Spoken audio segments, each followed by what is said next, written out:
Is it working now? There we go. There we go. It's working now. All right, cool. Sorry about that. All right, I'll start over. Welcome everybody. Hopefully everyone's having a fantastic night. My name is Ace. I'm gonna be your host tonight. Tonight we are gonna be starting with, or continuing with actually, with the Invisible Girl, Malice skin version of Invisible Girl, Invisible Woman. Whatever the art piece we're working on last night. We're gonna continue with that.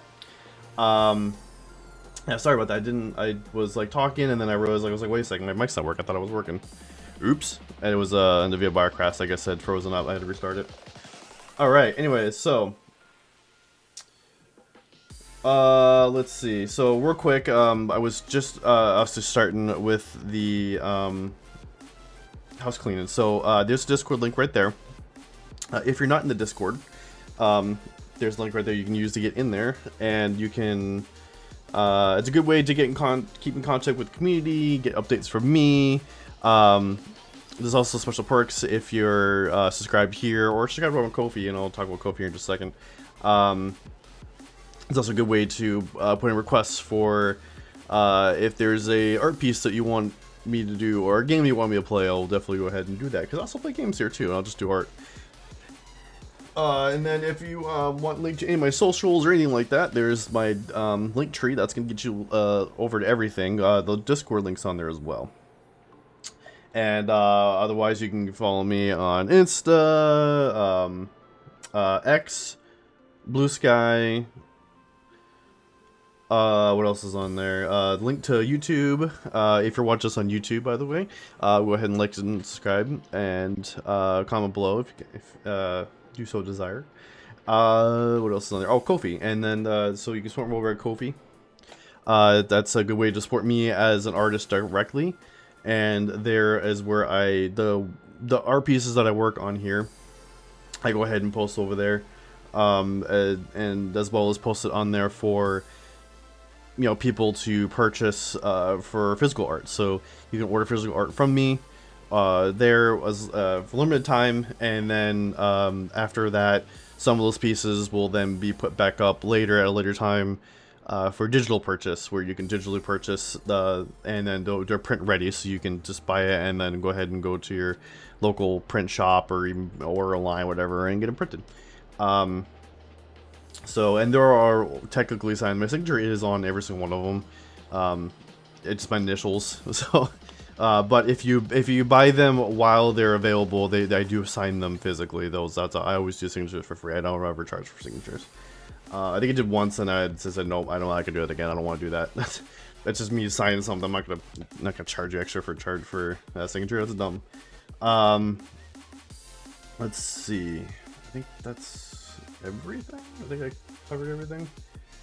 Also, just I guess while we have just a little bit of time here, here's my link to my game. Available on Steam. It's a top-down hack and slash game, kind of dungeon crawler-esque, roguelike-esque game, taking place in my world, the Masters, and it's kind of like a side story, kind of adding to the lore and everything in the world.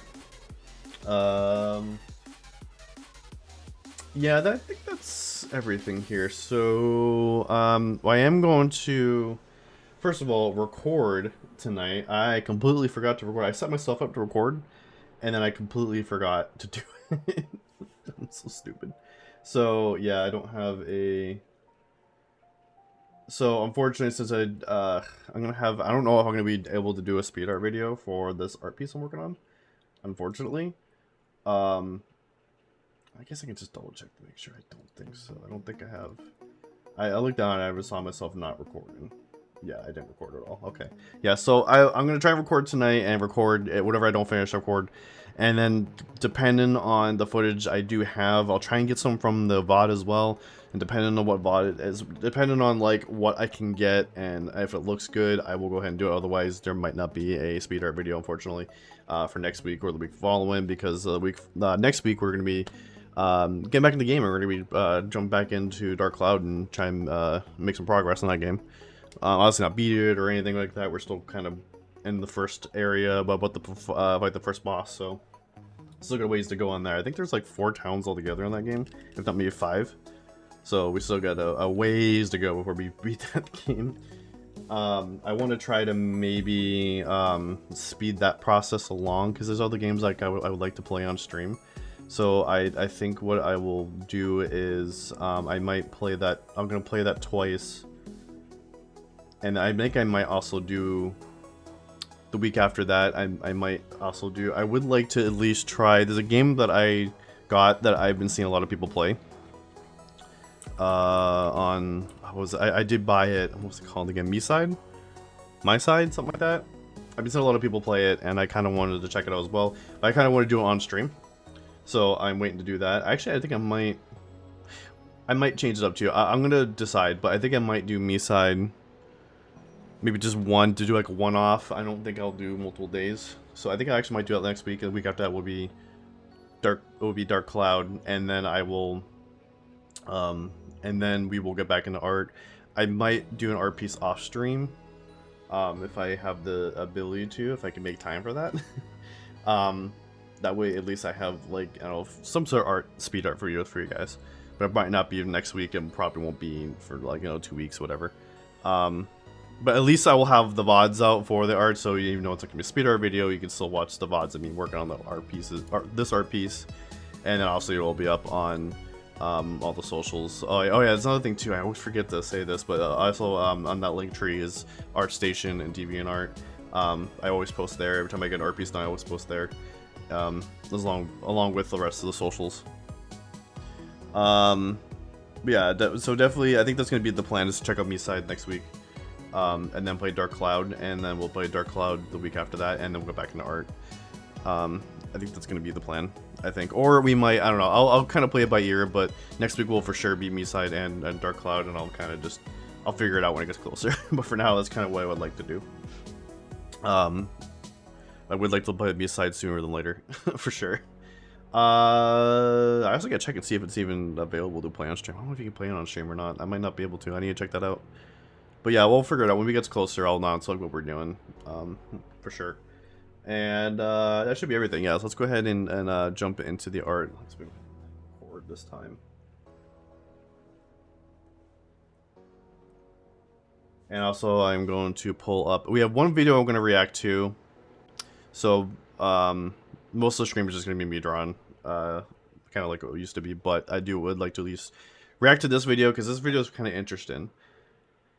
And we'll talk about that here in just a second.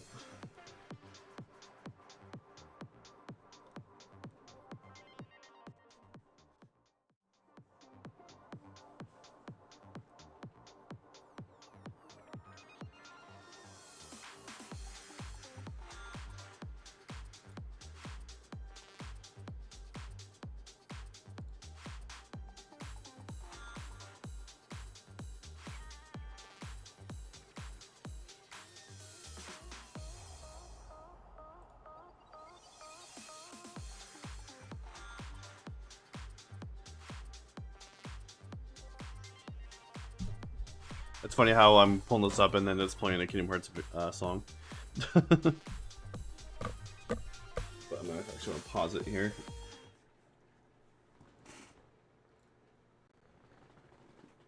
So this video is titled Kingdom Hearts Makes No Sense. Yeah,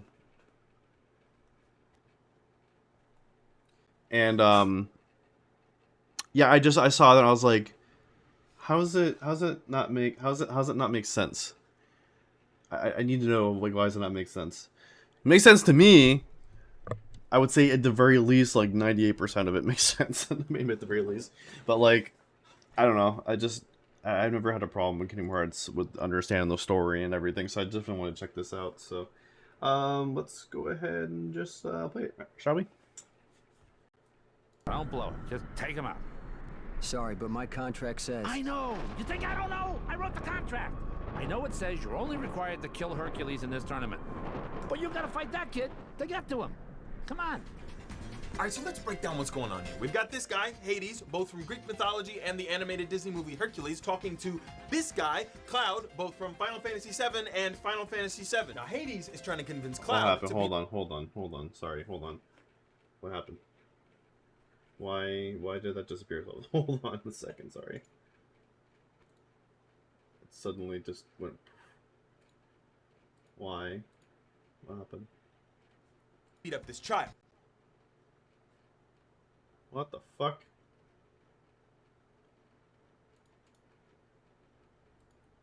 It's not hidden. This was working just a second ago, wasn't it?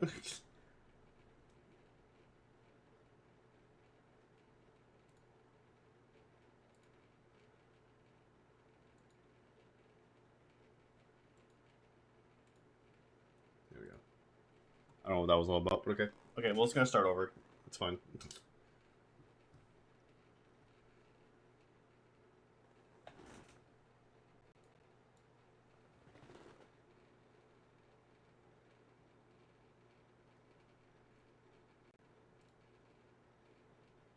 Don't blow it. Just take him out. This time for sure. Sorry, but my contract says... I know! You think I don't know? I wrote the contract! I know it says you're only required to kill Hercules in this tournament. But you gotta fight that kid to get to him. Come on. Alright, so let's break down what's going on here. We've got this guy, Hades, both from Greek mythology and the animated Disney movie Hercules, talking to this guy, Cloud, both from Final Fantasy VII and Final Fantasy VII. Now, Hades is trying to convince Cloud to beat up this child. The child is not from any previous media, but if you'll notice, standing next to him are Donald and Goofy from various Disney movies. Now, Cloud agrees to beat up the child, but when they do fight, a big dog shows up, and the kid beats it with a comedically large key. That is insane. That makes no sense. That's Kingdom Hearts. Hello, I am Bisley or Bisley Channel. It's like Disney Channel. Okay, so okay. I was curious too, 'cause like I remember watching this guy's videos, and this guy's like a really big fan of Kingdom Hearts. Why is he saying it doesn't make sense? He's just stating that it doesn't make sense, and that's what it's all about. Okay, I understand that. Okay, I had a feeling that's what it was, but I had to make sure. But now I'm invested, so let's go. But Bisley. And I would like to talk at length about a children's game I recently replayed called Kingdom Hearts. A game that takes the Disney and Final Fantasy universes like two different colors of Play-Doh and mashes them together into one new color of Play-Doh. I want to eat this so bad. Overall, it's a pretty weird concept, and when I've talked to people who've never played it before, they tell me they've stayed away from it for that exact reason, thinking they could never possibly understand what's going on unless they had played the 10 Final Fantasy games before it. Okay, so yeah, I've kind of gotten the same thing happen, where people are like, "Oh no, it's so complicated, it's so dumb, or whatever. That's why I'm never gonna play it," and blah blah blah. It's like, but that's kind of like the point. Like, why? It's supposed to be complicated. Like, I don't know. Some people just can't. I don't know. And I get it, like some people would prefer that, you know, games just be simple, like it's a game, like why does it have to be complicated? I don't know, man. I think it's cool. I think it's one of the best games ever, to be honest, one of the best series ever. That's just how I view that. So, anyways. And watch 30 some odd Disney classic films. But anyone who's actually played the first game will tell you this game isn't really confusing at all, and in fact could be easily understood by anyone who's never experienced any of that. I know that because I didn't watch Disney movies as a kid, and I know nothing about Final Fantasy, but I absolutely love Kingdom Hearts. Sure, on paper the concept is a little weird, but at its core, Kingdom Hearts is a heartfelt story about good versus evil, darkness versus light, redemption, friendship, and keys. There's a lot of keys involved as well. True. So, my experience first getting into Kingdom Hearts, and I will admit that when I saw the first trailer, like, so when the first game was coming out and I saw the trailers on TV, I was kind of like, huh? What? Nah, I'm good. And, yeah, So I skipped forward to, I think, 2006 when the second game was coming out or about to come out or somewhere around there. I had a friend who had Kingdom Hearts, and he was kind of into it, and I played, and that's how I got into it. It just hooked me instantly. I was so like, oh, what is this? This is so cool. I want to know more. What's going on? So I kept playing, and I kept going to his house and kept playing and playing. And I got it myself. And I just played more in my house. And yeah, so and going up until that point, the only like knowledge I had of like Final Fantasy was I never was like Final Fantasy 7 and Final Fantasy 10, and I didn't even beat those games. I played them, and I would always like had a hard time. Like I'd always get to like a certain point in those games, and then just get stuck. And then, and to be honest, I still have that problem. Now it's more so like I get stuck and I don't have time to pick it back up. I was like, I don't know, those games tend to require a lot of time. Like there's a lot of time investments in those games, unfortunately. Not as much as like World of Warcraft or even like Assassin's Creed. Assassin's Creed's even worse nowadays. But like, yeah, still like there's still a lot of time, and it's just like a lot of times I don't end up having the time. So, but I already know the stories of all of those. I've super looked into the lore, and I've even beaten the remakes that you guys have known. So, yeah. So it's not like I'm unfamiliar with those games and the story and everything, and I've even played Final Fantasy X too, even. So I'm not like, but yeah, that was like my knowledge, and now I know way more about Final Fantasy. But at that point, I didn't know much beyond 7 and 10, and I didn't really play much on 9. I think I kind of touched on 9 and 8, but I never really played them. So, anyways. The introduction to the game is probably the most confusing part. You play as a kid named Sora, who's one of 4 original characters created for the game. You choose your stats, smack a couple little creatures called Heartless, and you go through a door to find these children asking you wildly deep questions about life. But don't worry, Yep. Your answers to these questions will greatly impact the entirety of this game. And the best Yes. part? They never tell you why. We get just a Nope. little existential at the function, They but don't then tell we get to you. fight this big behemoth creature of darkness. He's got these glowing eyes and dark tentacles squirming around the place. And as you're fighting him, the darkness begins to consume you, and you go unconscious. When you open your eyes again, you're on a beach. Give it one more go.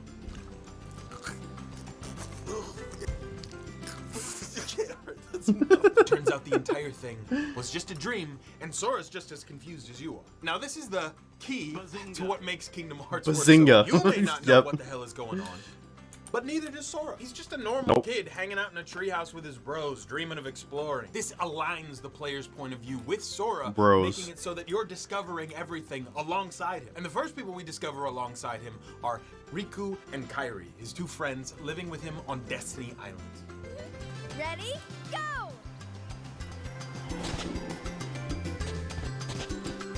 Oh, just look at them go. They're just the best of pals. This island just looks so vibrant and fun, right? Wrong. You're wrong. This is Purgatory, a hellish island from which there is no escape. You will be pelted with balls, beaten with sticks, and a small girl will demand you search day and night for items you could not possibly dream of finding. You have all the stuff that you asked for. I got it all. Now I have another. What? In most games, there might be a little hint or a waypoint to what you're looking for. Not here. Kairi will tell you once what you're looking for. And if you can't find it, well, that's your own dumbass fault. And the music. That damn music will not cease. Its joyous melody only standing to fuel your despair as you toil away. So what's really happening here is these 3, Sora, Riku, and Kairi, are looking to build a raft to go out and explore beyond their world. And this first section of the game here is you gathering supplies for that journey. And finally, after you have scoured the While island also going through for the tutorial. every item on the list, it turns out it actually didn't matter, and darkness starts to swallow the world. Riku gets swallowed by darkness completely. That boy is gone. And just as he disappears, we get the Keyblade, the incredibly iconic weapon that has become a staple for this series. Heartless begin to infest the island, just like in Sora's dream. So naturally, he starts kicking hearts and taking keys. Now, it does look cool, but realistically, the Keyblade is not a great weapon. I mean, it's kind of hard to hold. And technically, it's called a blade, but I don't think it's actually meant to be sharp. It's more like a blunt weapon that barely works. I actually found these guys who forged a Keyblade with the intention of it being a weapon, and even then, it didn't really look that effective. It's just not doing it, you know? Here's Tony. Oh, hi Tony. What the fuck? Now, as for the combat gameplay-wise, it didn't age very well in my opinion, but it's not that bad. Forged or something like that. Especially in the 1.5 remix version, where the camera Man at Arms is is what it was. so much better. Do not play the original version on something the like that. PS2 unless you want to get nauseous. I Early game remember watching combat that is show. definitely less fun, but it's something that On YouTube. progresses It and was a gets YouTube much show, deeper actually. as the game goes on. Through the game, you'll unlock new abilities, magic spells, maneuvers like dodge rolls or blocking. It's at this point the Destiny Island is swallowed by darkness. Sora gets knocked out and separated from Riku and Kairi, setting up his journey throughout the game to go and find them. When you wake up again, you're in an unfamiliar place. Oh my god. Ah, okay, stop. Oh my god.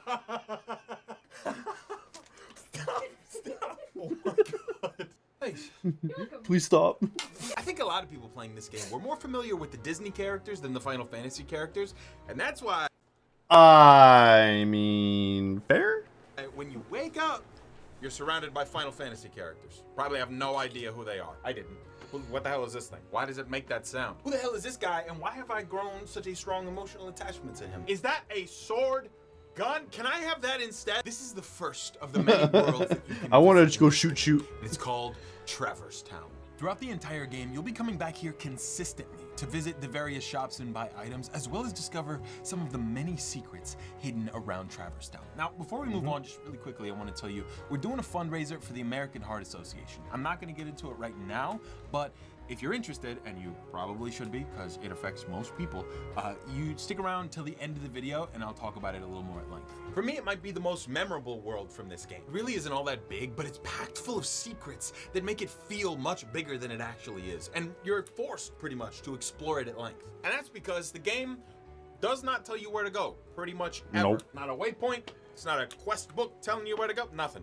It's just nothing. And I'll be honest, it can be pretty stressful when you get stuck. But I honestly wish more games did this. It builds this sense of wonder around exploration. Only when you stop running to where you're supposed to go, can you actually explore where you want to go. God damn, put that shit up on a poster with a picture of a cat and hang it up in a corporate office. Yeah, sure, if it had markers, I'd probably get to the point a little bit faster, but I wouldn't take so many detours to places like the Dalmatians house. Based on the movie 101 Dalmatians, this houses all of the Dalmatians that you find throughout the game. There are 101 of them scattered all throughout the different Disney worlds, and when you find them, they'll pop up back here. The lack of direction in this game is something that made me slow down and take my time, and while yes, I didn't like it at some points and I had to watch a walkthrough every now and again, it made me slow down and really appreciate the game. I wasn't in a rush to finish it, I was just having a good time. This is one of the things that if Kingdom Hearts released today, would be extremely different. As a matter of fact, I think the entire game would be so much different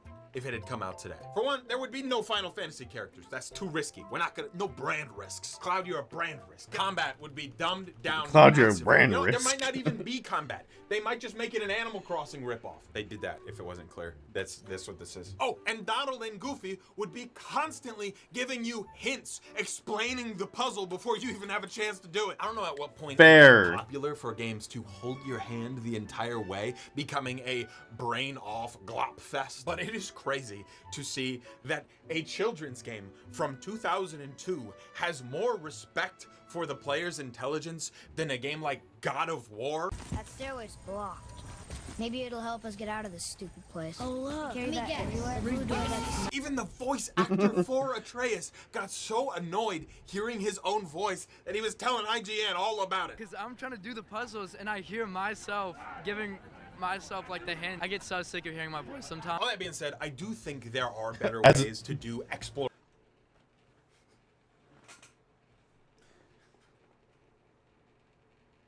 Oops. As his voice cracks.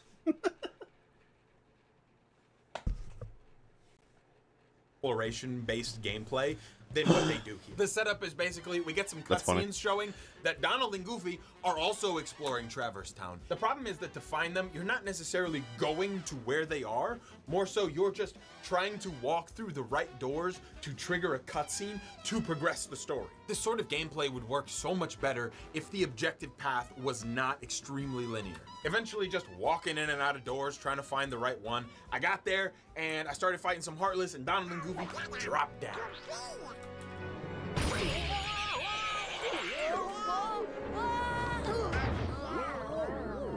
Having a party that fights alongside you is a huge part of this game and plays a fundamental role in how deep this combat becomes. Not only are you building out stats, items, and abilities for yourself, but you're doing it for all three characters, trying to create the best party composition, determining who will play what role and giving them items and abilities based on that. You don't really have to do all of this unless you're on the harder difficulties, but there is a lot of customization here. You can even tweak how each of your party members acts in combat, whether or not they play aggressive or defensive, if they use items a lot or sparingly. It adds so many factors to think about and fine-tune to create the strongest group possible. And Donald's dead. Now, Donald and Goofy aren't just thrown into this story as mindless companions. They have a story of their own, too. They're also traveling between the worlds to find their missing friend, the King, Mickey Mouse, or Mick, as I like to call him. We're kind of friends. I don't like to make a big deal about it. Okay, fine, I'll show you the picture, but just don't look at me different, okay? I'm still a regular guy. Donald and Mickey were tasked by the king to follow the key bearer, and seeing as Sora bears the key, they go with him. Sora also talks to a Final Fantasy character named Leon, who explains that the Heartless are dark creatures that consume the hearts of not only people, but the worlds that they infest. He also tells us about Ansem, the fourth original character to this game, and the king on his world, who studied the Heartless extensively. And throughout the game, you can find the missing pages of Ansem's research journal. Donald and Goofy offer to take Sora along in their ship to search these different Disney worlds for their missing companion. And now, it really begins. Get ready for the ride of your life, soaring through the galaxy, aboard the Gummy Ship.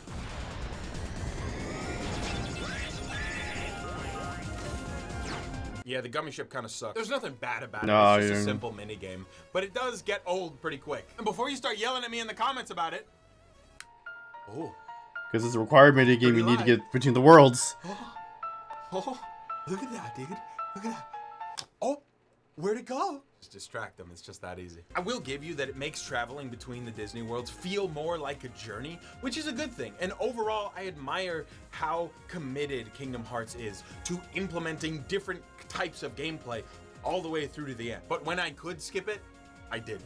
Every time. Yep. There's a total of every 12 time. Disney worlds you can visit throughout this game. And usually you're given a choice between two that you can visit right away, but you're not told which is which. I'm not going to talk about all of them, so I'll just go down the list of the few that I do want to touch on. And the first big one to mention is the Colosseum. There's very little to it, and in fact, you're not required to spend much time here at all. It's mostly built for optional boss fights, which I thought was very cool. But more importantly, it brings us back to the beginning with all these different characters interacting. Since I started writing this video, I've thought a lot about this game, running over and over in my mind the idea on paper versus the actual experience of Kingdom Hearts. Why did it work so goddamn well, resonate with so many people, when on paper, the idea sounds kind of bad? And it comes down to this. A well-written character does more than just push the plot forward. They're not just plot devices. They're realistic people acting firmly and consistently in the way that they would. The fact that Kingdom Hearts pulls all but 4 characters from games and movies where they are the focus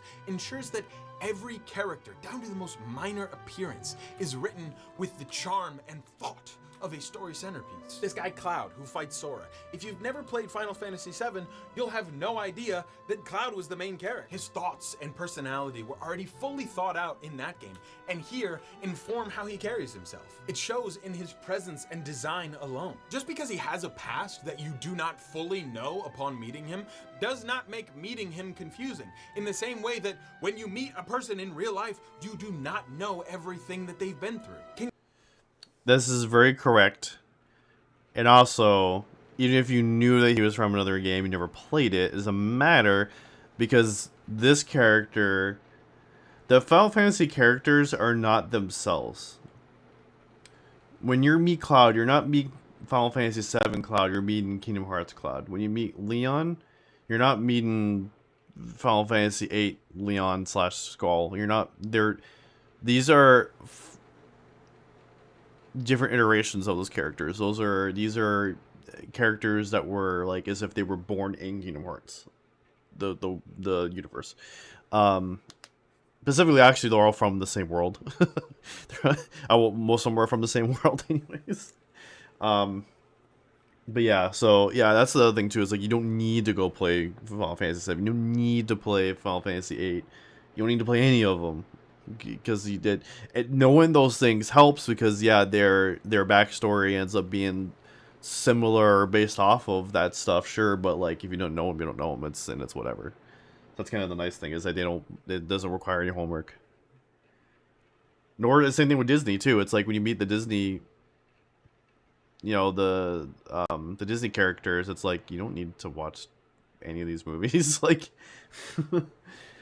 It's gonna just replay the story of the movie anyways. It's just like a shortened, like 20-minute version of the movie. Whatever.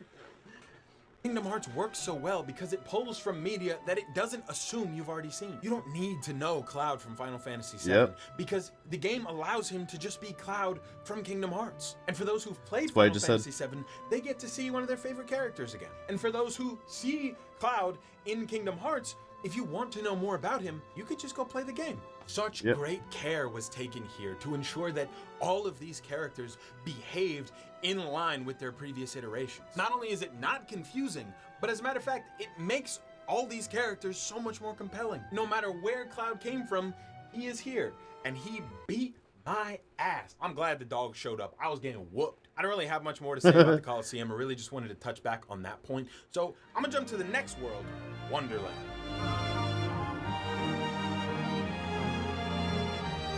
It's overall just the weakest level in my opinion. Just hearing the music makes me want to run a stop sign. The school play environments just didn't really do it for me. Just feel like it did not get the kind of love that a world like Nightmare Before Christmas got. The puzzles here were nothing, and okay, this is probably what really did it for me. The ending boss fight having a hitbox just above where you can jump, so you have to keep going up on the table and jumping off and hitting him. Yeah, that was an annoying fight. Frustration, breathing exercises, in, out, in through the nose, out through the mouth. I didn't like it. But it is the first area where you can see the overall plot taking shape. Basically, Alice of Wonderland is accused of stealing something, and we have to prove that she's innocent and in fact the Heartless. Otherwise the Queen's gonna cut off her head. We do prove it. Queen doesn't really care, wants to execute Alice anyway, but oh no, what the freak? She's gone. But did she escape? Or was she kidnapped? She was kidnapped. Okay, so stick with me. The overarching plot is all the Disney villains have formed some secret nefarious alliance to steal all the princesses of heart. 6 princesses that when together will allow Maleficent to open the door to, wait for it, Kingdom Hearts. Unfortunately for Alice, she is one of these princesses of heart. Like I said, I never really watched the Disney movies. I don't really know what or who Maleficent is, but she's evil and scary, so that's like really all that matters. Maleficent's been controlling the Heartless and sending them out to steal these princesses, and also corrupted my boy Riku. He let the darkness into his heart, and Maleficent convinced him that Sora replaced him and Kairi with Donald and Goofy, even though he meets up with Sora and Sora's like, no dude, I'm looking for Kairi, what's up? And then Riku's just kind of like, yeah, whatever, small time. Okay, asshole, you really want to fucking Liar. Mission in Wonderland. It's pretty nothing, but I love that it sets up the events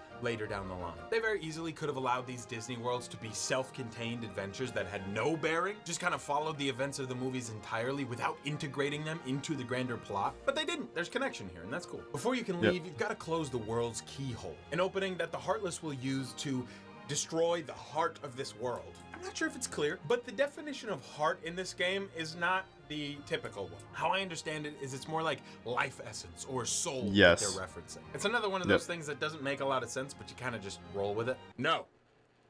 Don't even think it. No. That. And once you close the keyhole, you can blast off to the next one. Now, we gotta talk about Deep Jungle, home to Tarzan. And I really only want to talk about one thing here, my friends, and that is platforming. A fun concept that this game is just not built for, yet forces you to do constantly. You'd have an easier time parallel parking a garbage truck than trying to jump and move precisely in this video game. Sorry to be a two-time hater, but this is just something that absolutely drove me nuts. There's specifically this mechanic that I find both interesting and infuriating, where the map is built vertically, and if you're in a higher area and you fall down like off a ledge, it'll drop you down into the lower. Tarzan. It makes traveling down fun and convenient because you can just jump off the ledge and you're where you're trying to go. But it makes a failed jump detrimental. And I think I lost 5 years off my life trying to jump around in Tarzan levels, especially with the stupid like vine mechanic where you're trying to swing across, but it's not like you jump up to it and it magnetically grabs you. It's like a button prompt to jump on and a button prompt to jump off. So, oh my god, and it frustrated me to no end. And everything looks the same. Everything looks the same. I couldn't maneuver around well because there's no way to like tell where I am. Oh, where am I? Oh, that thing's by the tree. Where am I supposed to go? Oh, I need to go where it says in the cutscene. Okay, I'll just go to the tree or the leaf or the tree or the. I think the concept would work great if it was not a 2002 video game that was extremely clunky. You may have also noticed that is not Donald running around with me. No, I kicked his feathery ass to the curb the second I got here.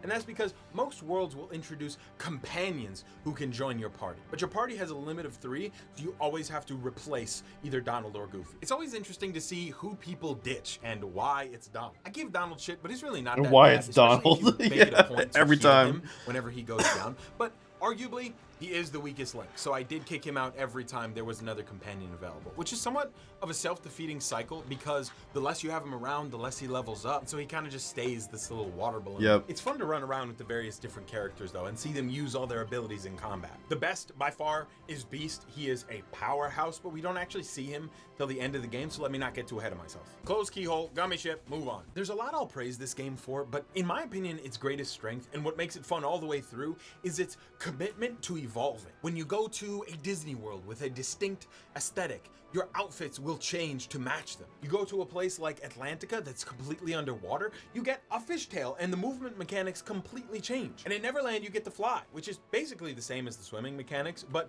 technically swimming is just like flying for fish, so it's, I don't know, it's still pretty cool. Once you get into the later game, you get higher jump abilities and glide abilities that allow you to backtrack to the old Disney worlds and reach things that you originally couldn't. There's even a moment where Sora unlocks his own heart and becomes a Heartless. It'll make sense later, but then you get to play as a Heartless. And when I was watching, I was like, oh dude, I wish we could actually play as the Heartless. And then you can! These mechanics aren't always the most fleshed out or necessary, but they're fun for what they are. I think it's one of the strengths that came from developing for older consoles, where you couldn't fine-tune the graphics for 10 years. So the development time was spent filling out the game with cool shit to do. By this point, I think it's clear that I'm glossing over a lot of the Disney worlds, and that's because a lot of it is kind of just the same. Doesn't really impact the overall story a lot. It's more so that you just close the keyholes and protect that world from the Heartless while going through an altered version of that Disney World story. Now, some of them are tweaked a little bit more to fit this narrative. Like Nightmare Before Christmas, Jack Skellington found the Heartless and wants to use them in a Halloween parade or something. I thought that was awesome. But others like Neverland just have you saving Wendy from Captain Hook, but also Riku is there being evil. The story can basically be summed up to the fact that Riku turned to the darkness and has basically been possessed by this guy named Ansem that I told you about in the beginning. Riku was also looking for Kairi, and he actually did find her, but she was missing her heart and was basically in a coma. Riku just keeps getting even more evil, and at one point he kidnaps Pinocchio? Dude, just let me talk to him. We track his ass down to Hollow Bastion, the last world in Kingdom Hearts. It's here that we find Beast, who's here to save his girlfriend. I don't know, I didn't watch that movie either, but his girlfriend is one of the princesses of Heart, and all the princesses got brought here. And just as we're about to go in, I've never seen these movies. Riku drops a freaking bomb on him. Let the Keyblade choose. It's true master. It was me.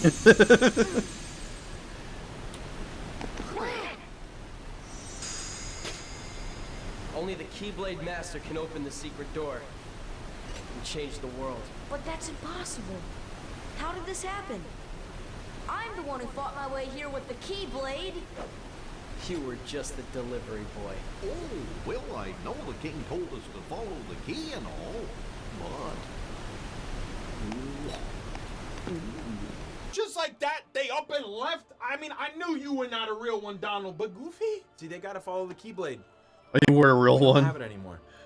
Now it's just me and Beast. Kinda sucks. I lost my friends, I lost my weapon, but, you know, Beast is, a beast. He's the strongest character in the goddamn game. I don't really need the weapon. He just kind of rips through everyone. And even without the power of the Keyblade, even without Donald and Goofy at his side, Sora still goes into Hollow Bastion to face Riku. Quit while you can. No, not without Kairi. The darkness will destroy you. You're wrong, Riku. The darkness may destroy my body, but it can't touch my heart. My heart will stay with my friends. It'll never die. This has got to be the cheesiest, corniest game I have ever played, but god damn it hits. They don't shy away from it. Full on save the day with the power of friendship, and we give Riku the friendliest ass whooping known to man. He runs off, good riddance. We get a little friendly with Maleficent Good too. riddance. She turns into a dragon. She gets kind of insane, but she don't know we got the power of friendship. Boom. Done. It's set up through the entire game that Maleficent is the big bad, but it's only revealed after we defeat her that Ansem and the Heartless were just using her to get to Kingdom Hearts. Ansem had only been partially possessing and corrupting Riku before this, but after his defeat, Riku fully gives in to the darkness in his heart. God, this is so, like, it's so cringy, but it's cool. He becomes fully possessed. We're no longer talking to Riku. It is clear that it's Ansem. Ansem explains that Kairi was the final princess of heart, and without her heart, they could not open the door. And that heart was inside Sora all along. Just, oh my God. The princess's heart is responding. It has been there all along. Kairi's heart rests within you. Kairi's inside I've me. been to cornfields less corny. Luckily, Ansem has I've a been to Keyblade himself cornfields less that has corny. the power I to mean- unlock people's hearts. Just, you know what? It makes sense. Cool, yeah. We drop 4 megatons of friendship on Ansem, and then Sora unlocks his own heart, becoming a Heartless but freeing Kairi. It's okay though, because Kairi brings him back with the power of friendship. She hugs him really hard, and then he's Again. fine. Basically, if something ever happens that shouldn't work in this game, it's because of the power of friendship. Power of friendship did it. So if you're ever wondering, like, Don't why worry did that about it. happen? Just power of friendship. Fill in that blank. Don't worry because about we it. unlocked Kairi's heart, Ansem has everything he needs to open the door to Kingdom Hearts. Don't take worry on the about power it. of darkness, get extra powerful. Now, remember Don't when I worry said about Hollow it. Bastion was the last world in Kingdom Hearts? I was wrong. There's another one. It's called the End of the World, and we chase Ansem down there for the final boss fight. This section has got to be one of the longest, most drawn out I have ever experienced in a video game. Holy shit, you have to go through this extremely long and tedious gauntlet of fighting little dudes on little dudes and more little dudes from every single world that you've been to. There's rooms you gotta go through. There's like this invisible barrier place you gotta go through, and everywhere you go there's just waves and waves and waves of enemies you have to beat, all leading up to a 2-phase boss fight with Ansem on Destiny Islands, which is just the warm-up for the real 8-phase boss fight against Ansem. It's just an unbelievable amount of fighting. I almost gave up at this point. And Because it's not a Square Enix game. It's not a Square Enix game if you are not having a multi-phase end boss fight. It's just not. And not because it's hard. I actually beat the Ansem boss fight in one go. I didn't die once. But I was probably fighting for 30 minutes straight, just whacking it. But once you finally do, you get to probably the best moment in the game, where Ansem is about to be defeated, and he calls out to Kingdom Hearts, to the darkness, to empower him. But he doesn't know. He doesn't know that You don't Kingdom know. Hearts is It's light. light. Holy shit, it's been light all along. Can you believe it? Kingdom Hearts is light. What actually is Kingdom Hearts? It's light, dude. But like, what's in there? Don't worry about it. Shut up. Oh my god, it's light. Shut up. But like, what's in it though? It's light. It's light. I'm probably never gonna hear the words darkness, light, and heart the same in my entire life. The doors are open and everyone has to work together to close, but they're not gonna be able to do it on this side. Luckily, on the other side, in the darkness, is Riku and Mickey. Wow. And the only way for them to close the door is for them to stay on the other side. They close the door and the worlds that have been destroyed are restored. Kairi is pulled back to Destiny Islands. I don't know why Sora's not pulled back, but probably friendship reasons. He promises Kairi that he'll see her again one day, but he's got a mission to go and save Riku and Mickey from Kingdom Hearts. Credits roll, and you definitely don't feel strong emotions when this happens, because it's a children's game, and you're an adult, and you're grown, and it would be weird if you felt like moved in your heart. It all ends on a bold setup for a sequel that was not greenlit at the time. The 3 bros back together, traveling on the road, going to save Mickey and Riku. Such an insane amount of confidence for a new IP. Well, no, like this. it kind of sets up a sequel, but also sets up the other They game that came out at the fucking same did. time. At the end, it got a little confusing. Around They the started same time. throwing around the word friendship a lot. But I think the core message is clear. As long as you got your bros, nothing can stop you. So I recently learned that the #1 leading cause of death in the world is heart disease. You'd think like car accidents or cancer, but nope, rookie numbers compared to the heart. Which is crazy because for the most part, heart disease is preventable. I've never lost a loved one to heart disease, but statistically, a lot of you probably have. I learned all of this when I was reached out to on a Resident Evil video by the American Heart Association. They're an organization that has been committed to fighting heart disease for over 100 years now. This isn't an ad, I'm not getting paid. I just got to talking with Liv at the American Heart Association and decided I wanted to get involved. Right now we're doing a fundraiser for the American Heart Association. And when you donate, your money's gonna go towards a lot of great things, like raising awareness about heart disease, funding research, and getting people CPR trained, all things that are actively saving lives. To donate now, just go to the link in my description or the big donate box on the side. Okay, that's all. You can click the card right here to watch another one of my videos. Thank you for 240,000 subscribers. We are growing like crazy. Wild to see. I love it. Thank you so much. Okay, bye. All right. Well, that was an interesting video. Yes, I definitely. I'm glad that this wasn't a hate on Kingdom Hearts video. This is how great it is, and this is definitely a good video. So definitely check this out. This is a good video for other people to watch too. Other people who are always on the fence or was like, "Oh, this doesn't make any sense." Well, you know what? This guy explains why it does make sense. So yeah, definitely check that out. I'll go ahead and post a link in the. There'll be a link in the description. For people watching me live, I'll go ahead and post it in the chat here. But yeah. And I guess while you're watching on YouTube, way down there, go ahead and like, subscribe, and comment, and all that cool, fun stuff. All right.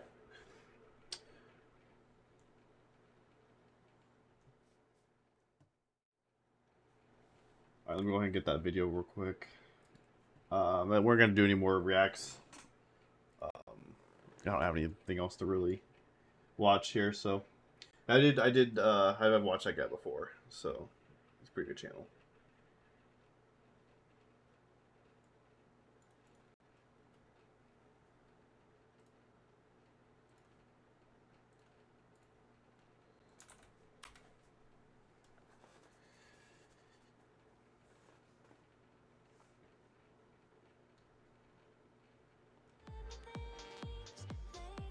We should know. Hold on.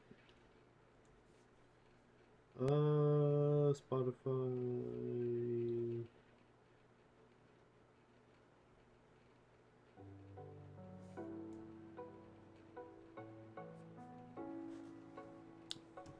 All right, so.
Go ahead and fill in eyelashes, people.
More water in my system.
Actually, I'm gonna move this spike up here.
Just gonna rotate the spike.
see, what am I missing over here? I don't know what this is, this line right here.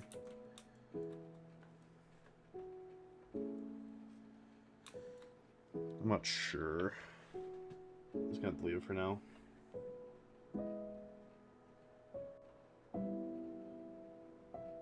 I'm just gonna tighten this up a bit.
What's my reference over there again?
Man, this whole stream is gonna be me just working on line art at this rate. I mean, I'm getting there. I'm making my way through this. Making my way downtown, walking fast. Walking fast. Pace is fast. And I'm homebound.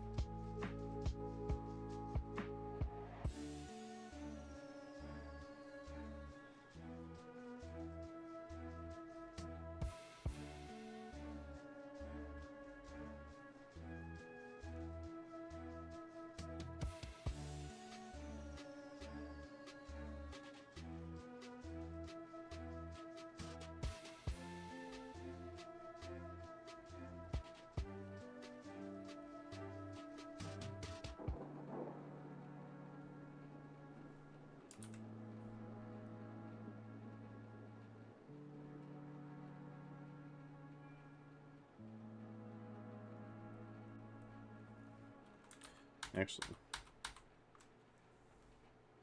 this line will be thick.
Ooh, man. I got tired quick tonight.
That was really bad.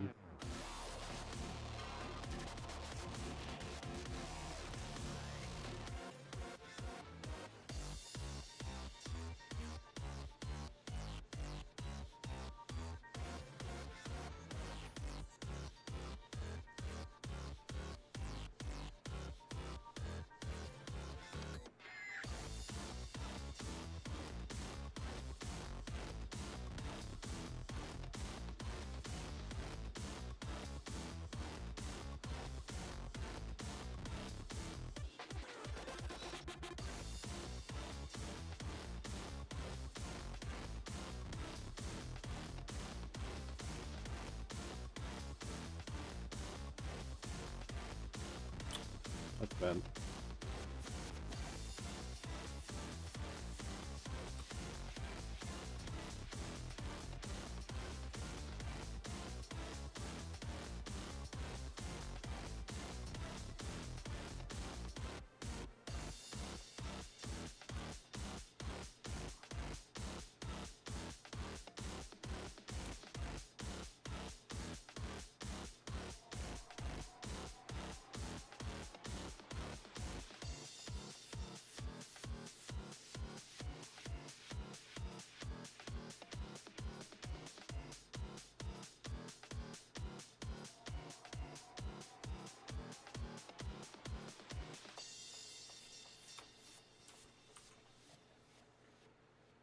Let's see, how long has it been now?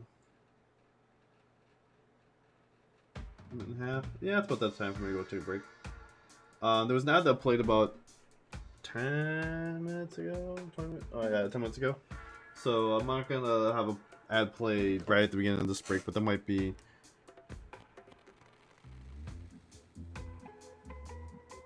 there might be one that plays... Yeah, sorry, there might be one that plays during the break here. So, so if you don't want to see more ads though, you can't always subscribe. Use that Twitch Prime sub, we got it. But with that being said, I shall be right back.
Alright, I'm back. Sorry, I was just about to come back and then nature called. I was like, oh no.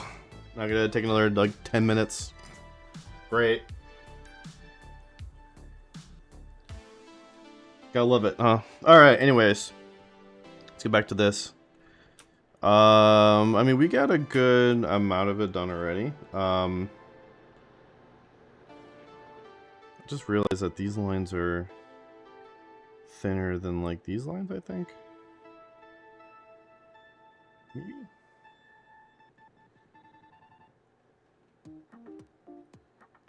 I think it'll be fine though.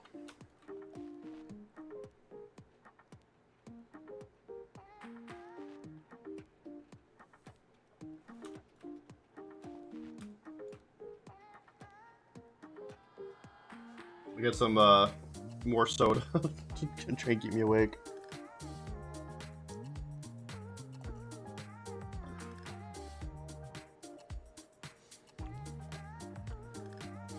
Run out of cups.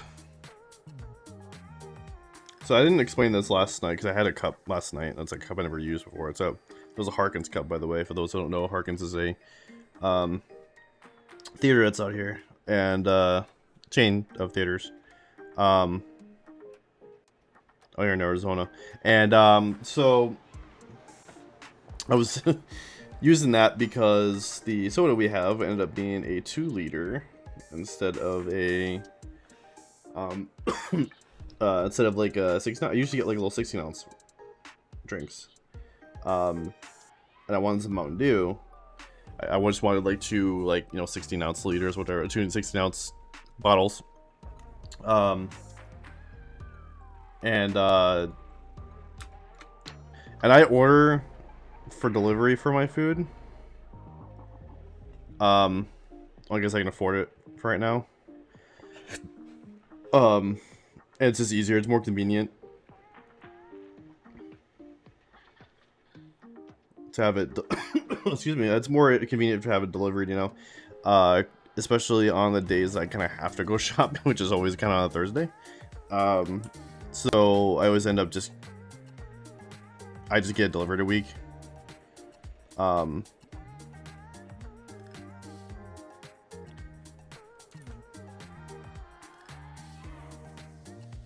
And so I picked the Mountain Dew thinking it was a 16-liter, ended up being a 2-liter. And so it's like, well, I have a 2-liter now.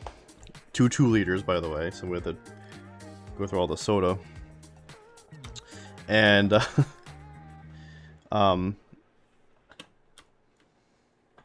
so then the thing about those liters is that you need a cup to drink out of, right? You can't just I usually just drink out of the bottle, I have like a bottle like this, the bottle I drink out of for the soda. Not like that, but when you buy at the store or whatever, and so I don't have to worry about having a cup because it's directly from the thing like it normally would, right? Well, you need a soda. You need a cup to drink soda from a 2-liter bottle. So that's why I was using a cup, and that's why I'm using a cup tonight too. I'm running out of cups, so I'm using a it's dripping because there's water on the inside of the cup. Inside of this part, but yeah, this is a Boba Fett cup as a Christmas present, not from this past Christmas, but like Christmas before that.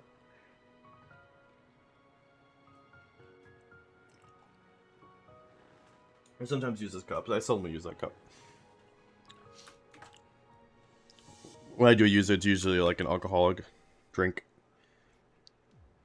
adult beverage. If that requires a cup. That's usually the only kind of drink I'll use a cup for nowadays. Most of the time I just drink it straight from the bottle that I buy it from, because I just buy the bottles instead of... Because the thing I don't like about buying like liters of soda, I buy a liter of soda. I'm okay with buying a liter of soda if I'm going to like a party or whatever, or I'm hosting a party. But buying a 2-liter just for yourself is just not, or even with another person who also does not drink a lot of soda. So it's just, it just sucks because like you can't really, it's hard to finish it because it just gets flat, you know, it gets flat after like a day or two, and so it gets really annoying to like, okay, well I don't like drinking flat, so I'm just gonna toss it now at this point. So that's why I end up doing.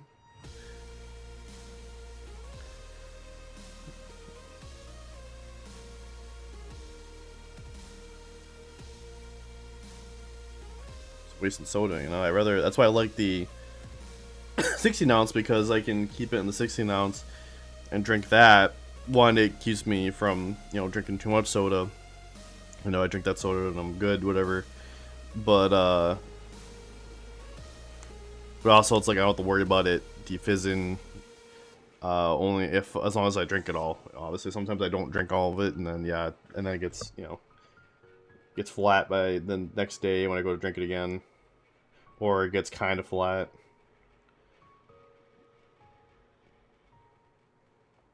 So I try not to drink too much soda.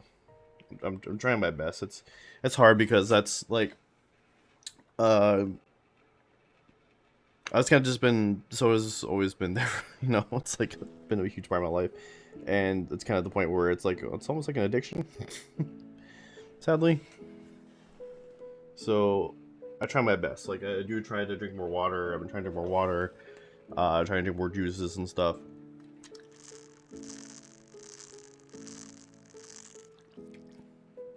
But it's hard when it's like you have this like big caffeine dependency.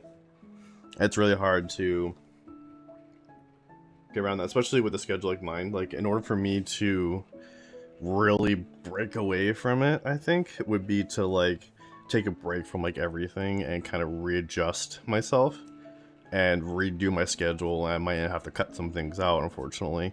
And it's like, in order for me to do this and do work on my game and work on projects and go to work and I just want to have, you know, just have time for everything that I do.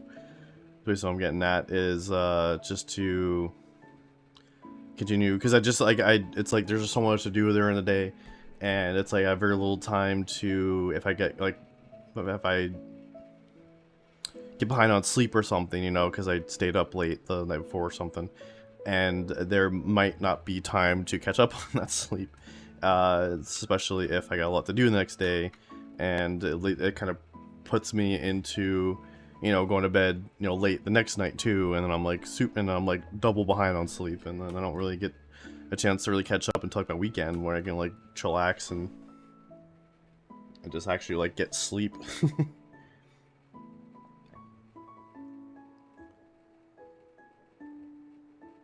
So that's just what I've been dealing with. I just deal with it, honestly.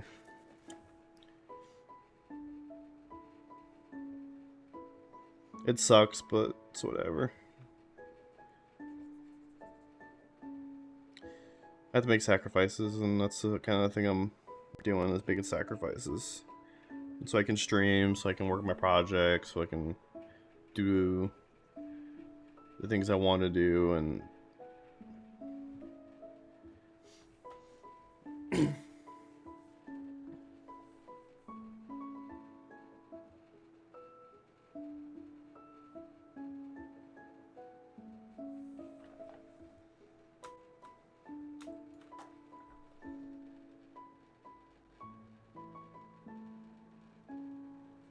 I do know that there's going to be a point soon where I'm going to have to take like a break from something.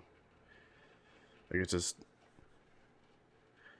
I can't be doing it all the time, and I know I take small breaks, like I'll take a week off and I'll come back next week, but I think I need more than that. I think I need like a month off, honestly. At some point this year I might do that. I know for sure I'm going to have to do it when I start working on my game. There's going to be points where I'm going to have to take a break, unfortunately. Because I just have a lot of work done. I have a lot of work to get done on that game, and sometimes it's just... Then yeah, excuse me, oh my god. Burping, like, burn up a storm right now. I would work on stream. That would be nice, however... kind of leads into an issue I have with that. An issue that you have to, something you have to think of when you're a content creator and a game developer. So basically, I'm still recording, right? Okay, yeah, okay. When it comes to streaming content, not streaming, or just, you know, making content and showing off your game that you're working on, there's some pros and cons to it, and I've been thinking about this multiple times, and I've just led to, and because of this, that's why I decided not to stream working on my game. So the pros to streaming content, or having content, you know, either with streaming or YouTube videos, whatever, of you working on your content, you know, some sort of devlog video series, is the pro to that would be that, oh, it gets exposure. Like, people get to see you work on this game. They see that you didn't just kind of throw it together. It's not like a thrown together kind of game per se. It's like you actually worked on this. You know, you're working on it, whatever, and then it gets finished. Like, okay, cool, he's worked on it. He's finished. I can play this now. I've seen him work on it. Now I get to play it. The con to that would be that it kind of gives away a lot about the game. Like, players aren't really, there's gonna be a good chunk of players, if not most of them, that will go into the game already knowing how the game works, where things are, how to get around certain enemies pretty quickly, because they're seeing you make the game. They're seeing you work on the game, you know, program the game, create the art and stuff. So it's like there's all that stuff kind of gets shown, and then people see that and they, oh, it's, you know, and it's kind of leaves less to be desired about the game. You're just playing the game just to play the game at that point. So with my game, the game I'm working on right now, I'm trying to keep things as quiet as possible, by not really telling anybody like what I'm doing. There's only maybe a handful of people who no, there's a very select few people know what I'm doing, and it's basically just like my family, like my parents, and Katya. Katya knows like the story and what I'm doing, because she's helped a little bit. She's helped with concept and she's helped me come with ideas. So she already knows exactly like what the story is, what I'm going to be doing, which it's fine too. She's fine with that, with knowing, because once she gets the helping too, she's probably not gonna play anyway. She's just like horror games. So, but like if I were to stream myself working on the game, like straight up working on the game, then you would know what the story is, and you know like how to get past, you know, certain parts of the game, and without figuring it out. You know, I want people to figure it out. I want people to kind of, you know, figure out the story as they're playing it, and, you know, and find all the secrets and stuff like that. Like, I don't want to just do all that. I don't want to show that off.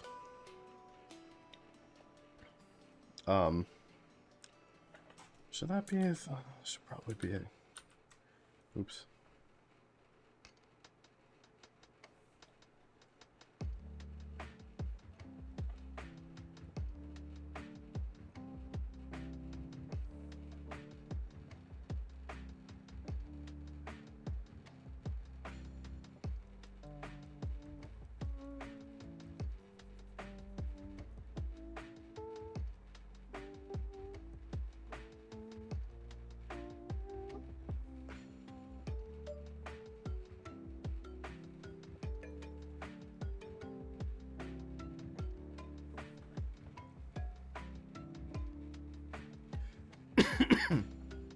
So unfortunately, as much as I would love to sit here and stream me working on the game and show off like everything about it, I'd rather not.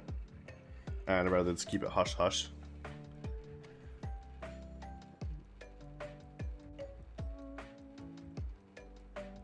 even when people are gonna play, because I'm gonna need people playing like the prototype that I've been working on.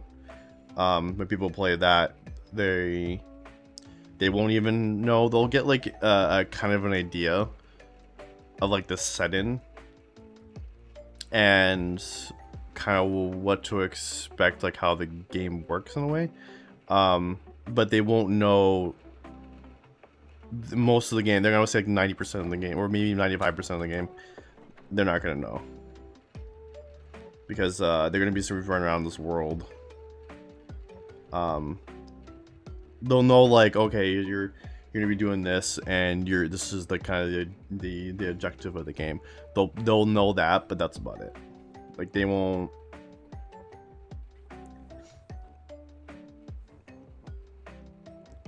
They won't know the story, they won't know the characters, because they're just gonna be running around with like they're running around with default asset like characters and everything, and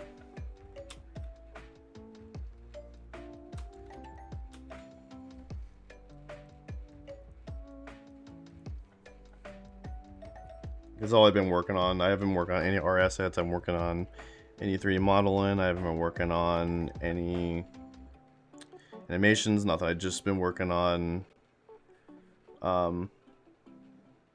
well, I gotta take that back. I have done a little bit of 3D modeling, but just for like just rough assets, like rough versions, like super basic non-textured versions of the models that I would use in the game.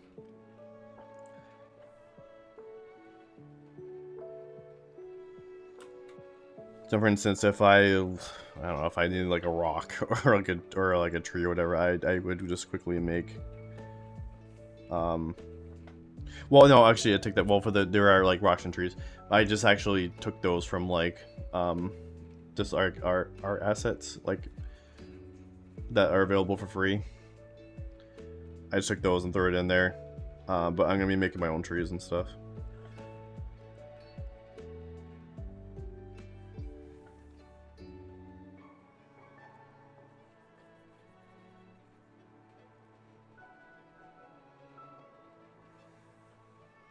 I plan on using speed tree.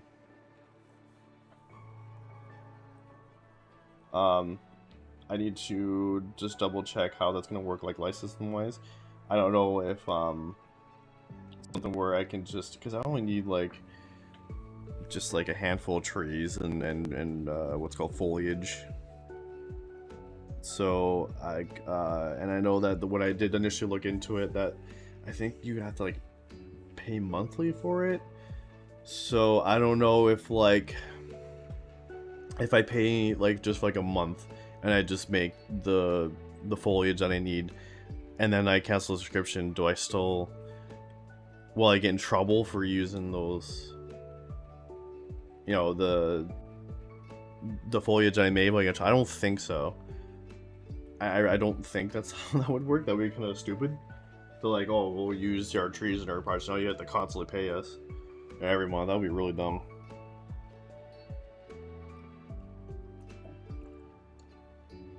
We're gonna come after you for using assets that you made with our program with no licensing. I'm pretty sure it's just, I think I'm assuming it's just like with Clip Studio or any other creative app where the fee you use is just the fee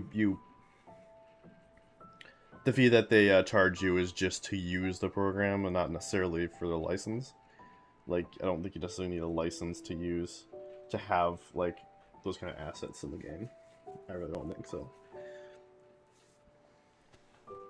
Because how they, plus like how they're supposed to know, other than you put in the credits, like how exactly they're supposed to know that the trees are in there, or the bushes are in there, or whatever, all the foliage, the grass, is in there. Like, I'm supposed to know that that's a speed art tree and not like a handmade tree, so. So that's what I'm assuming. I'm assuming just the fee is just like it's like, you know, you pay Adobe to use Photoshop or something, or Clip Studio. That's just strictly to use the program.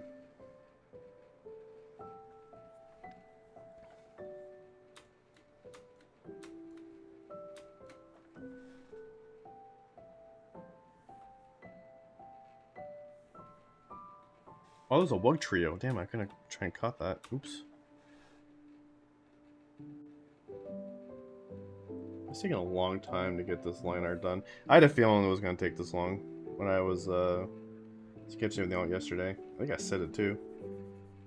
I'm like, this is going to take forever. I was hoping maybe it wouldn't, but I was like, that's a lot to kind of trace over here. There's a lot of small details on her. It doesn't seem like it at first, because you look at it like, oh, it's not too bad. And then when you really start looking at it, it's like a lot of the detail is like here. Like her upper body, and then as you go down it gets less detail. Like they spent a lot of time up here, and then they're like, oh, I gotta rush a little bit, and then they just kind of quickly did her bottom part. I am kind of glad that they went with a new design for this Malice skin. I was looking at the old comic book version back in the 80s and 90s, and it didn't look as good as this one does. I think this one's a lot better. No offense to the artist who, you know, originally created this design. I forgot the name. I did look into it. So I was like curious. I didn't know that Invisible Woman, you know, Sue Storm had a like alternate ego or whatever. I was like, what the fuck is Malice? So then, which I think a lot of people were doing too. They're like, what the fuck is Malice? And originally I just thought it was some really cool design that they came up with. It's like an original design from the team. But nope, it was something from the comics. It's been around for a long time. And I did not know.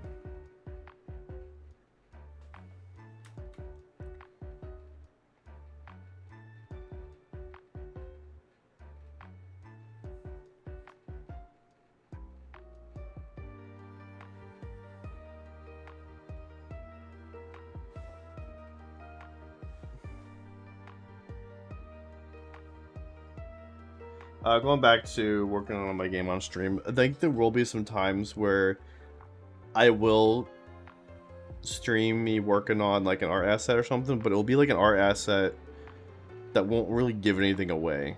Like it'll be like a simple art asset.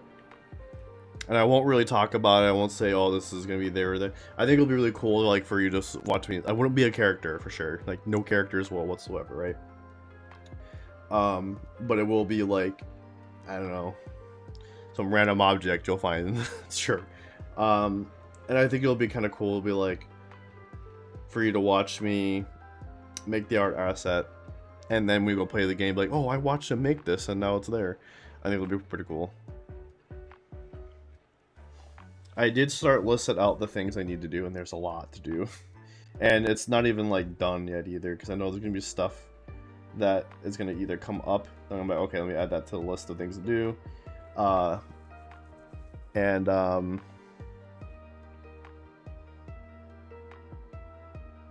I think there's other stuff that I should hurry have on there that I just haven't thought of yet. I was like, so I was going through it, I was like, what else is there to do? I can't think of anything else really. Oh yeah, music, I just thought of something else. Music, yeah, I gotta figure out music. Well, I guess, yeah, that's okay, I do need to figure out music, but I don't know.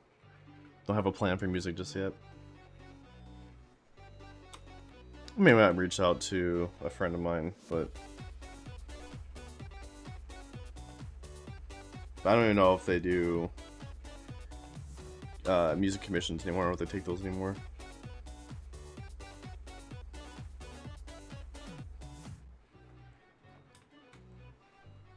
But worst comes to worst, I'll just scout around for some other options. I don't know if that was the nice thing about having a friend that did art that did, you know, music commissions and stuff, that you they were really cheap. It was the person who did the music for my last game, did the theme anyways. Most of the music that was in there, it's all just kind of I keep thinking, I forgetting the name of the word I'm thinking of.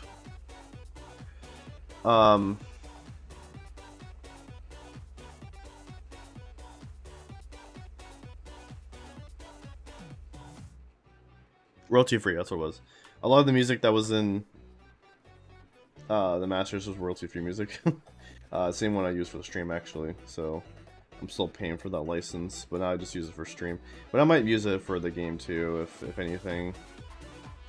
I might maybe try to pull some music again from there. I don't see this being like a heavy music kind of game, so I think honestly if I could just get like 1 or 2 songs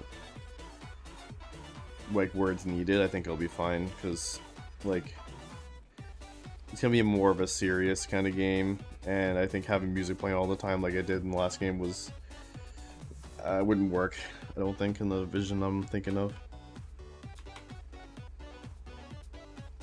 It's just a horror game. I think it needs to be, it doesn't need to be like a ton of music either. Probably have like a theme song. Maybe get like a horror version of the theme song for the last game. I think that'd be pretty cool. Have like a horror style remix or something of it.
This is a really weird design.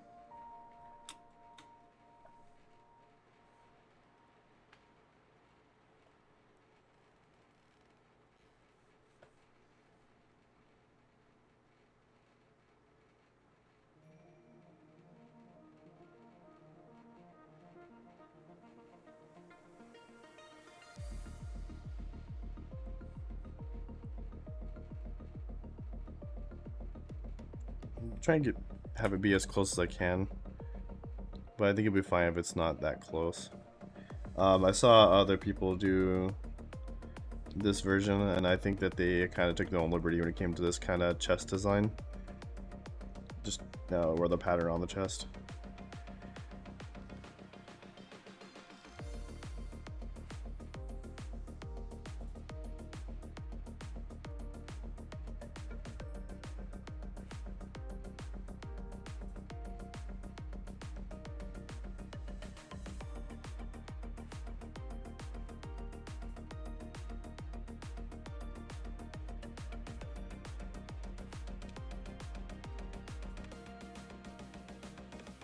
As long as it's close, I think it's all that matters, right?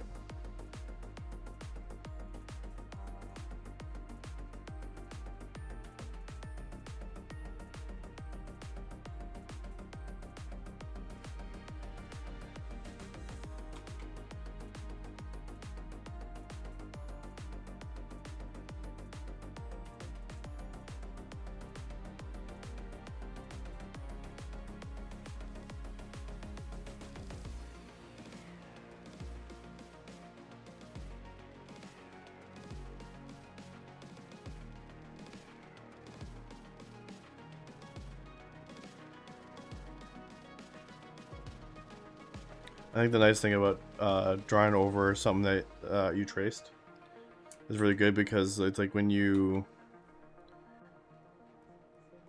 kind of sketch it out first, you can really get exactly where you want your lines to be. And so like a lot of the, and if it's not correct, you can always like sketch it out and sketch over and stuff like that. So when you get to this point where you're kind of inking, I guess another way you can say this, is that you know exactly where your lines are, and a lot of the work has already been done prior to the inking process.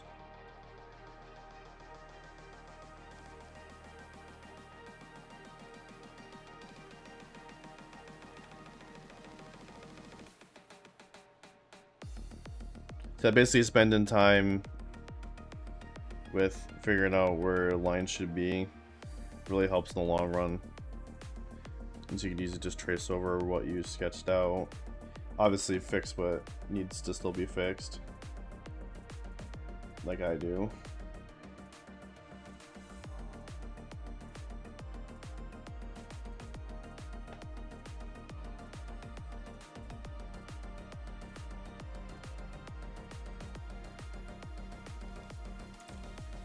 For me, it's hard to keep straight lines, unfortunately. So I rely on the line tools sometimes.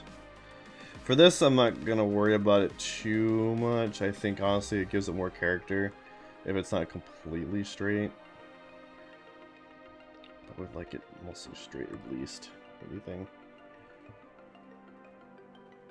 I need to be closer.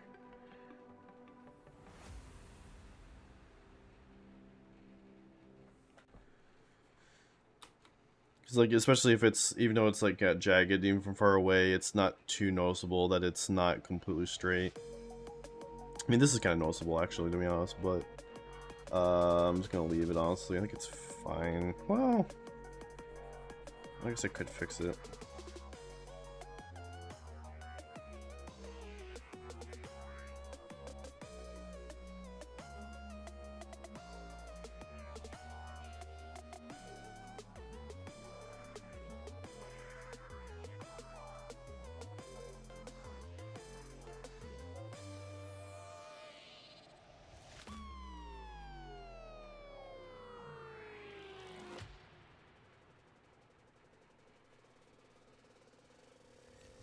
Rockman bass, mash up the place.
Actually, look at the time here. It's 11:12. and my time, and I usually get up around midnight. So actually, I might be able to finish the line work and then at least get the base colors done. I'm thinking about it because I'm almost done with all the top parts, and the top part was the most difficult. So, we'll see. We'll keep going. I think I'll have at least enough time to throw down some base colors.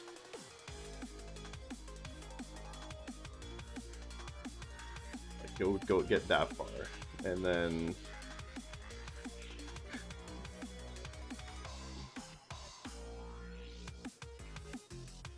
tomorrow at some point, whatever that may be, I will get it all finished.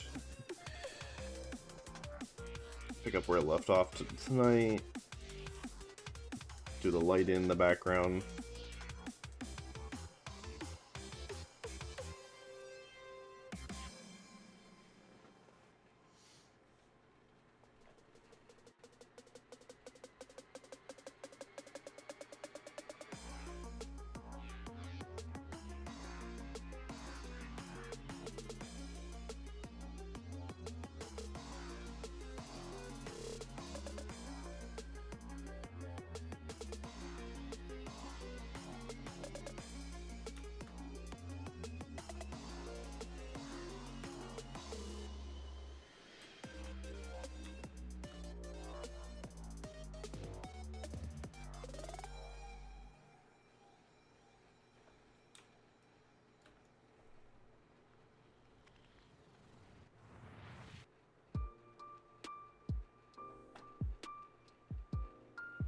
Nope.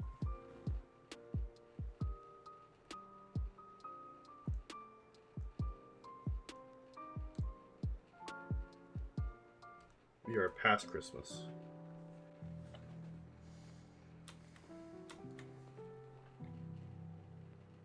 So I recently decided to get rid of the Facebook app. Now you're probably thinking, Ace, why'd you get rid of the Facebook app? I'll tell you why. So it's not because I'm against Meta or anything. That's not why. This is more just kind of like I'm moving on because I've come to realize that I don't really use the Facebook app all too much anymore. People barely message me anymore. I really only talk to like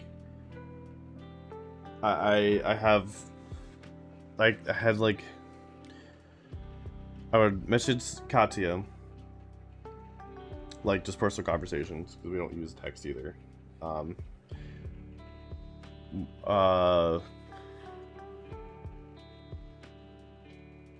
was I saying?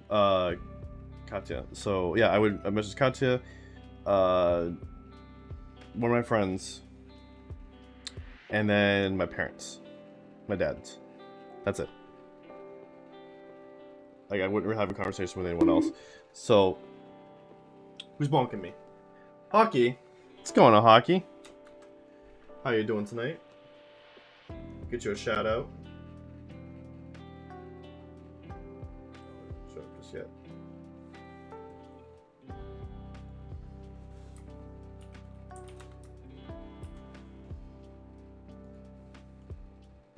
You're breathtaking.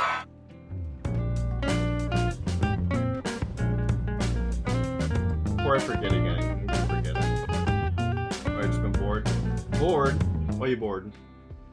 I'm gonna add you to my auto shoutout list.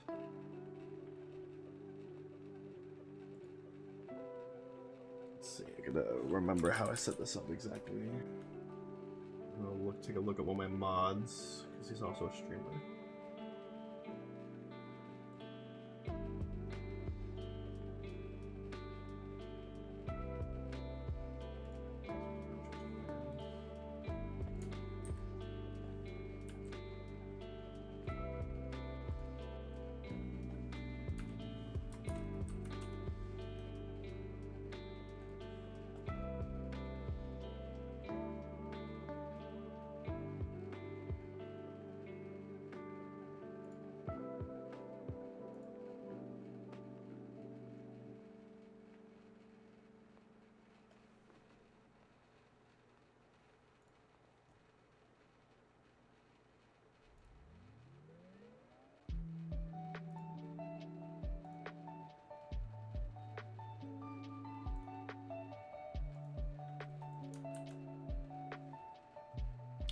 remember. Do I send that as? I could just send it as a streamer.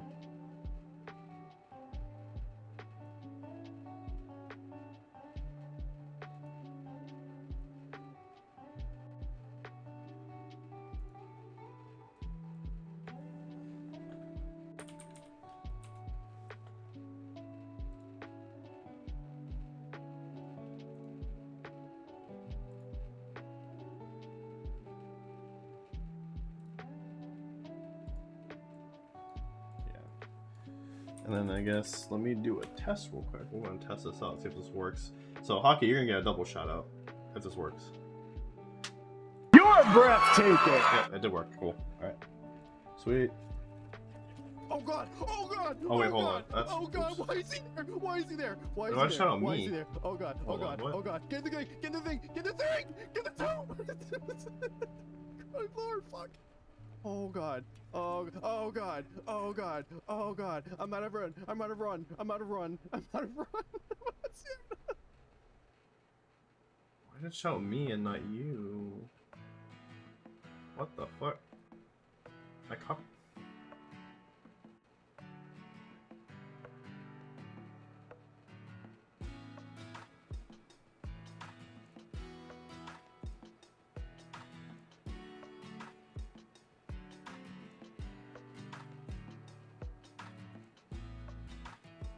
Huh. I don't know. That's weird.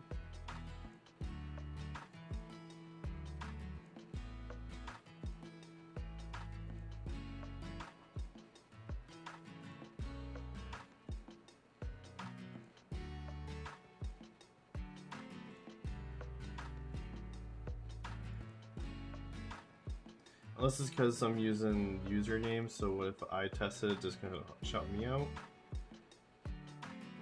That's probably what it is.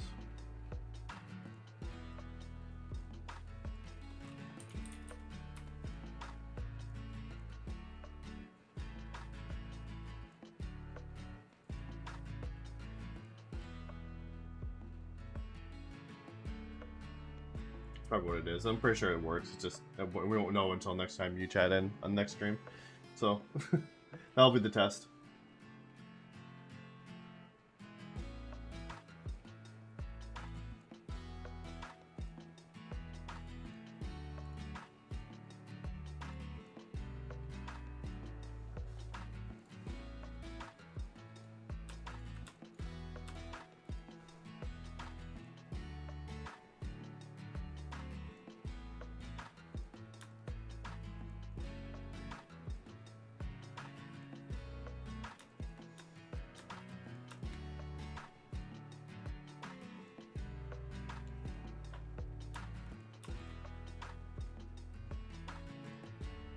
Oh yeah, I was talking about getting rid of Meta, or not Meta, getting rid of Facebook.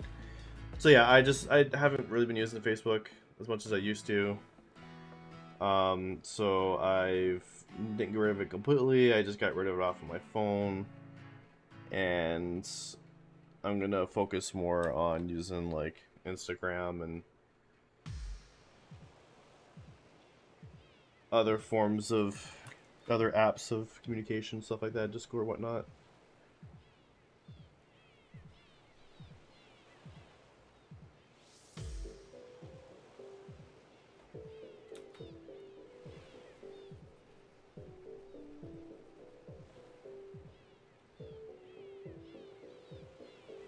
I'm hoping one day, like, I can even just get rid of my number. I know it's not possible right now because, like, you have to have a phone number, but till you have like a phone service. But it would be nice just to get rid of a phone number. Just like you still pay for like a phone service, whatever. It's just not like connected to a like a phone number. You know what I mean? Like, because we have so many forms of communication now that's like just free. You know, it's like. You want to get a hold of me, just, you know, message me on Instagram, message me on Discord, Snapchat.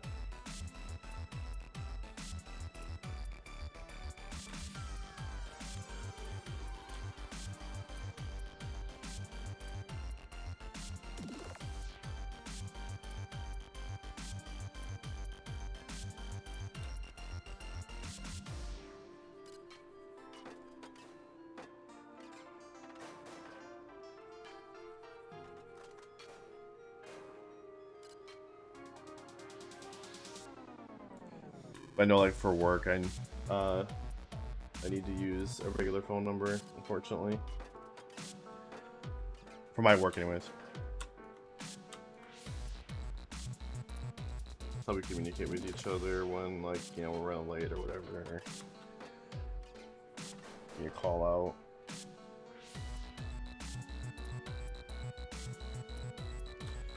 That sucks. Maybe one day. Maybe one day we can get rid of it.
Almost done with the line work.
I'll change this up a bit so it's... Oh, actually, no, hold on.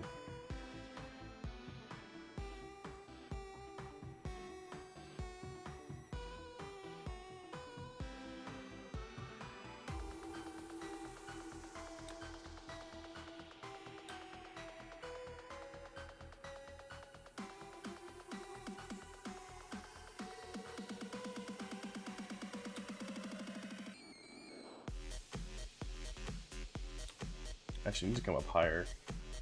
I'm looking at this again. It was up pretty high.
Stretch.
This sounds new.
See if we can catch that Esper.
Has been caught. Hell yeah. I want to make her upper lip a little smaller.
Oh,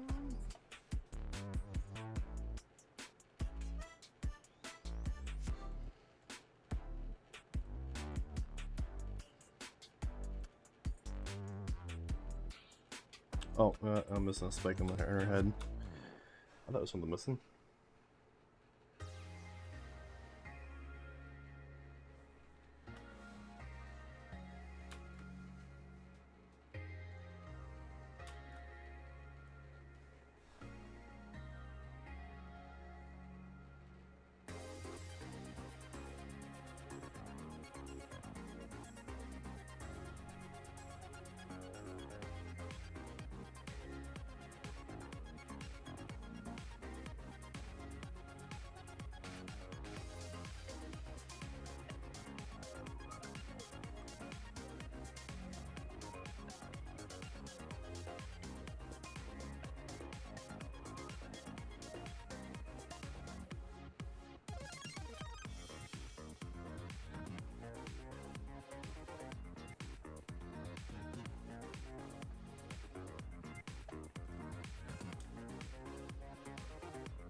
Yeah, that should be good.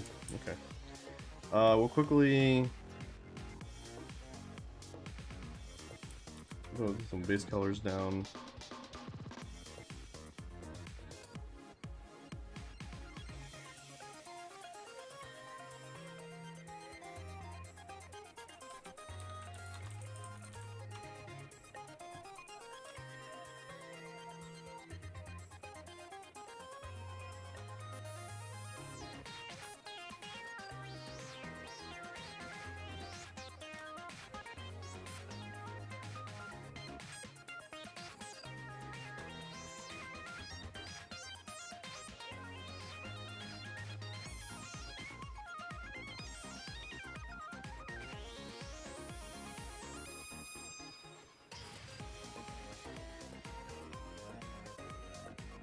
Actually, you know what?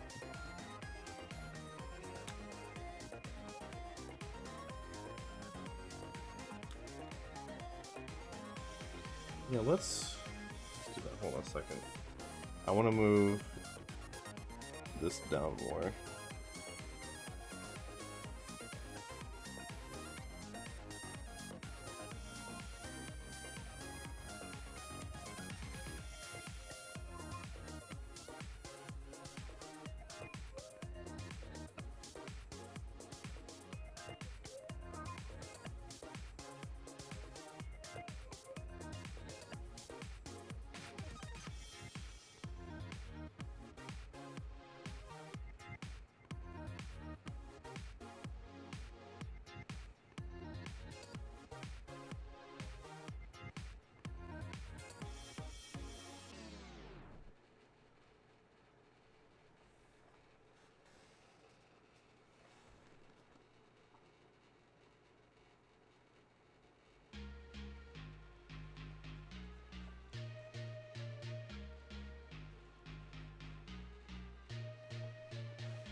Yeah, that needs to be closer.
There we go, that's better.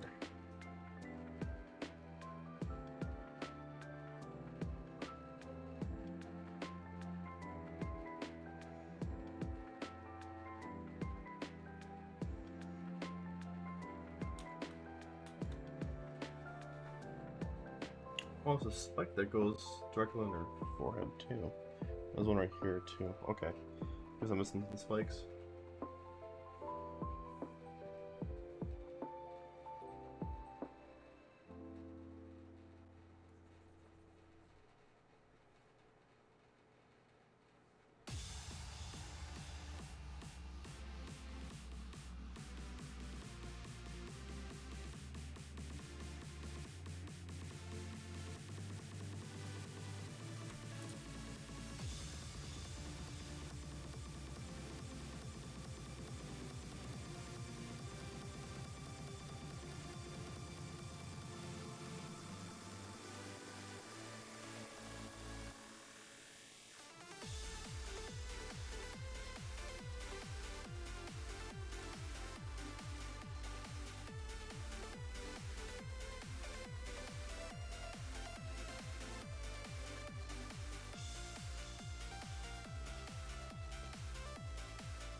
Okay. I think it should be good. I'll probably make some more changes, but we'll leave it for now. Let's see. Let's go ahead and start on some base colors real quick. That should be quick. Let's see.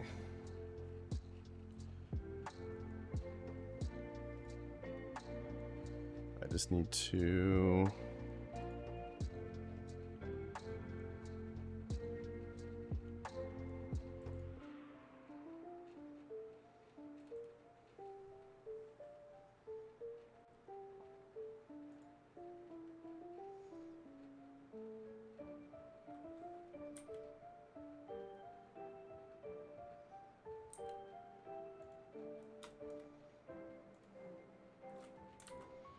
Oh, I didn't fix that. Oops.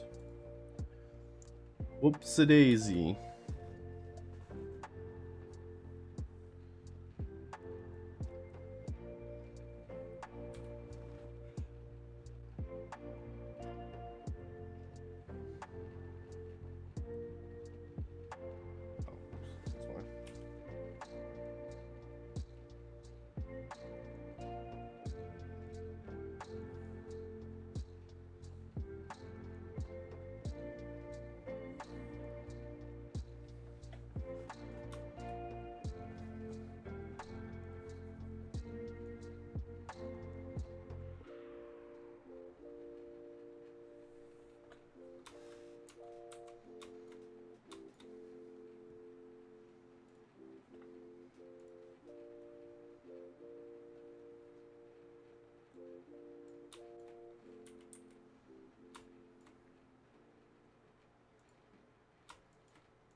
May not need to adjust the colors, but I'll do so when I get to that point. Oh, I didn't cut. Oh, fuck. Piece of.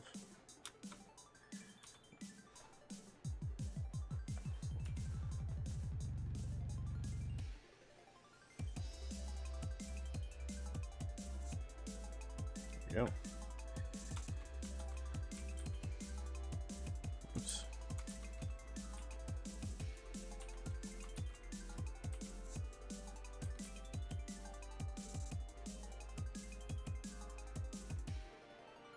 Oh, I didn't get a line here either.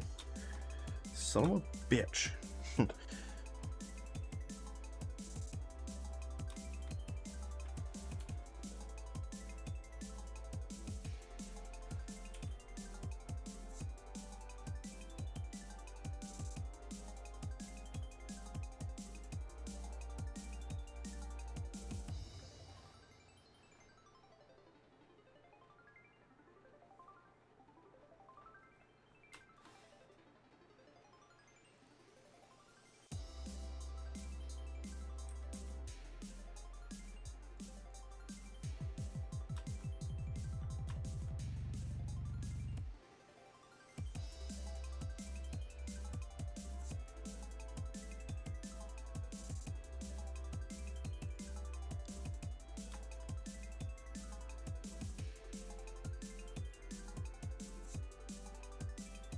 Oh, I need the lines there too.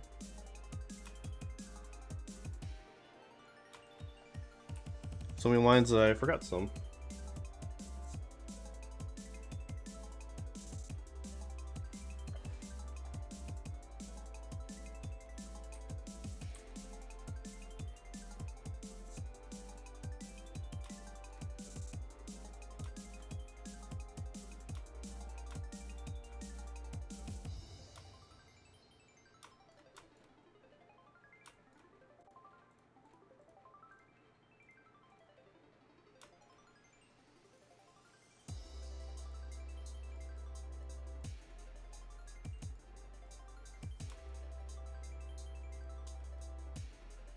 I'll have to fix that later.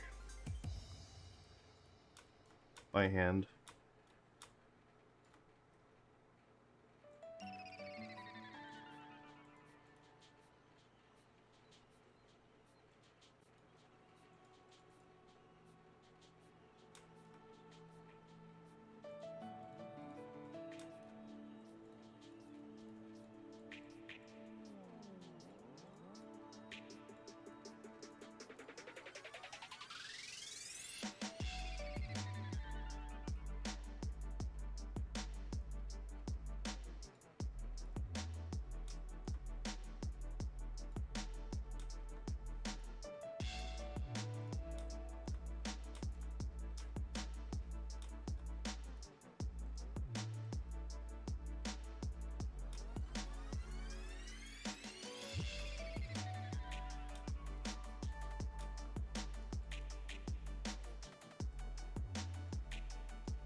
I might have to darken up that red, but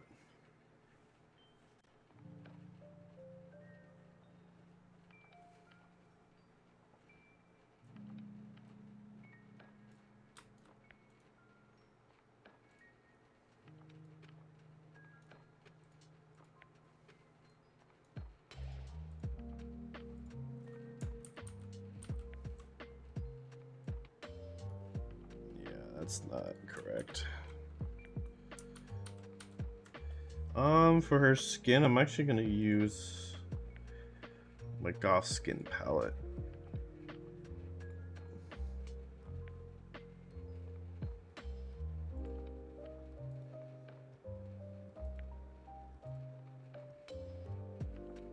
Actually,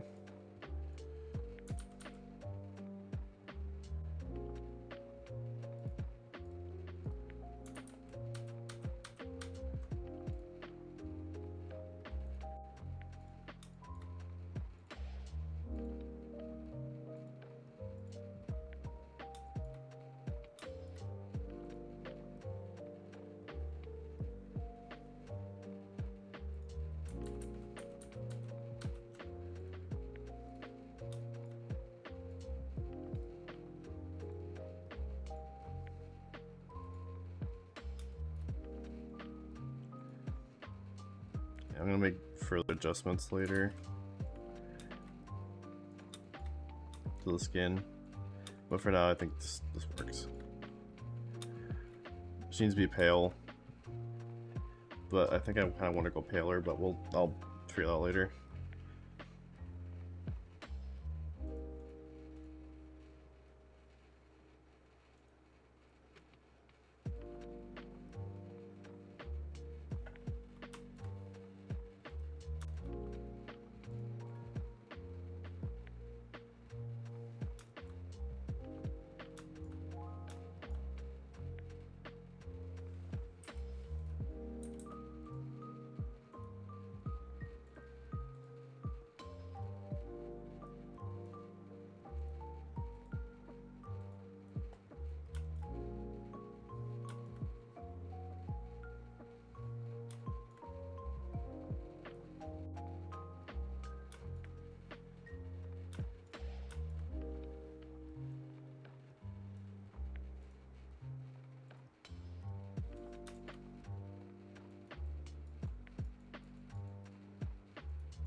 You're breathtaking.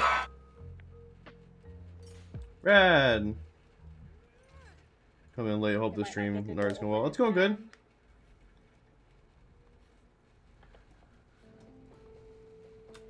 Just finishing things up for the night. Just trying to fill in all the colors.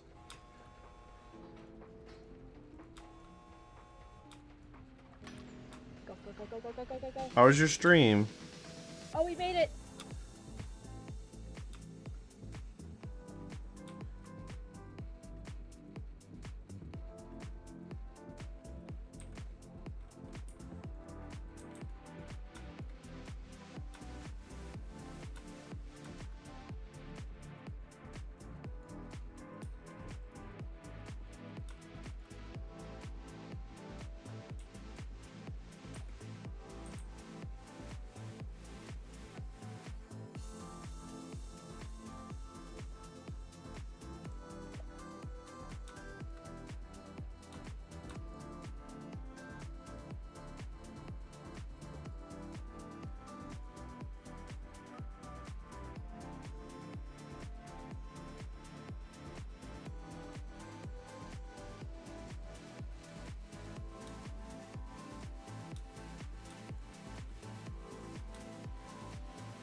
She was okay. Had someone hop on to try and bait me with being rude, but I didn't care.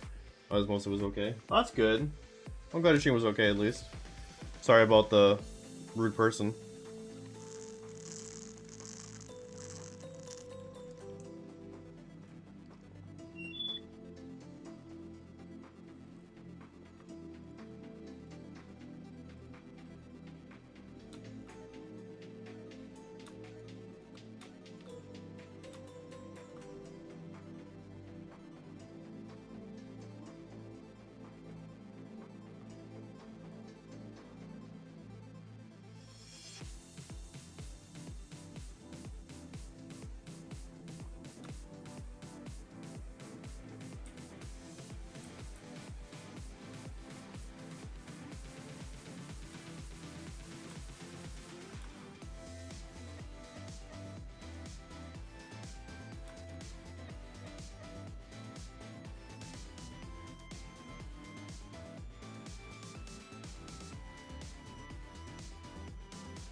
And it looks like she has...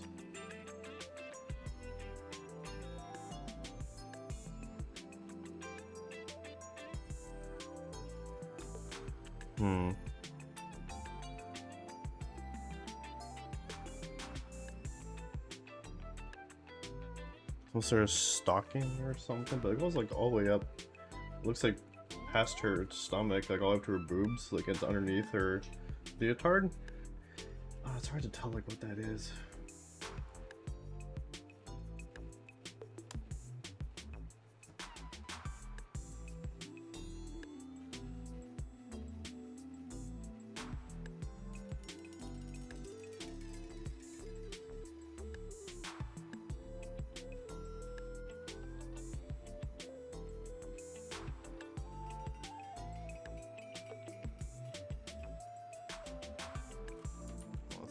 That's something to look for.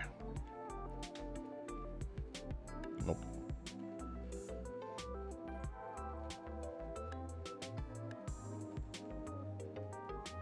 Oh yeah, that's right, it's the airbrush.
Oh, oops.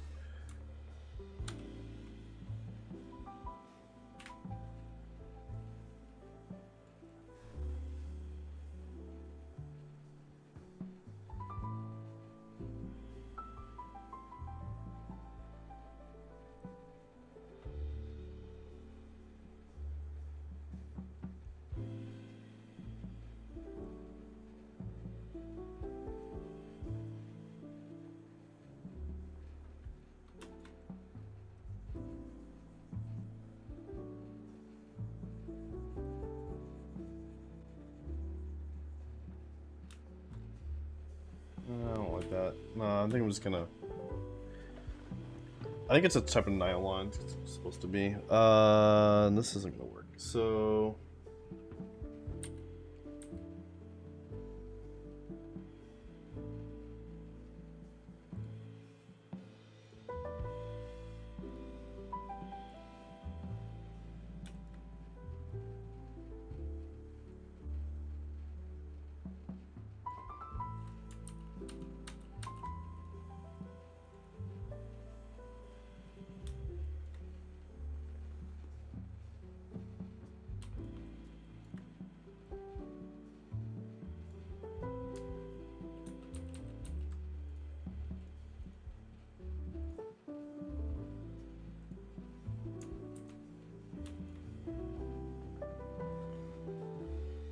what I'll do is just make this part where the nylon is extra shiny or whatever.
Alright, well, that's all the base colors for her. Oh,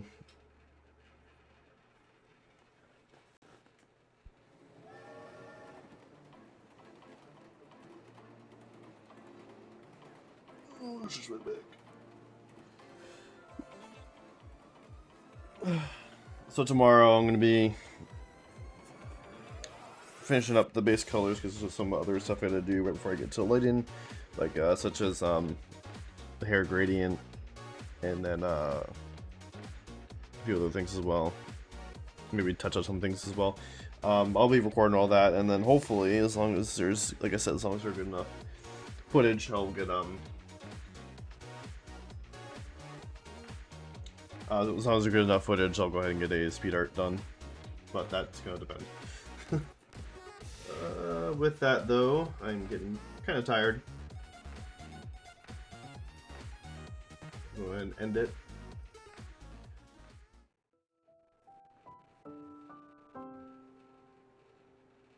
And I want to thank everyone so much for hanging out tonight. Thank you so much, Rad. Also want to thank Hockey for coming in as well. It was a pretty quiet stream. But if you were just lurking, thank you so much for the lurk.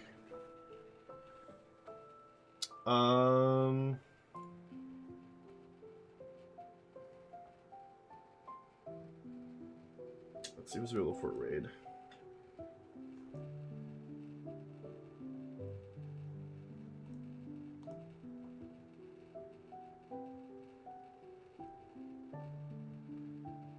Stop recording.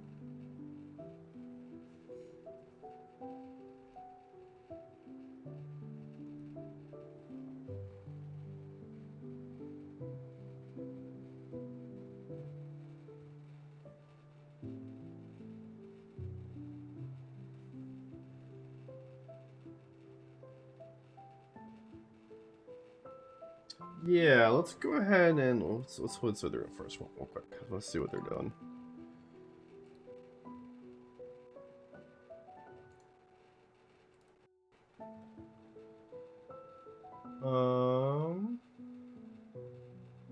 Metroid Dread. Okay, yeah. Let's actually let me just double check one more thing. Yeah, let's go ahead right over to what's her face. Mandy over at what's her face. Mandy is playing Metroid Dread. I think she's probably about halfway done, if not past that point. I think this is the halfway point of what I'm seeing. But yeah, as for me, let's snooze that ad. As for me, I will be back next week. Like I said, we're gonna be playing some games, so that's either gonna be Dark Cloud or me side. Probably more so me side. We'll probably do like a me side 1 stream and then or my side, whatever it's called, and then do Dark Cloud after that. So we'll go from there. But we'll see. When it gets closer, I will for sure say, hey, this is what we're doing tonight. So anyways, stay tuned for Mandy. I will see you everyone later. Very much.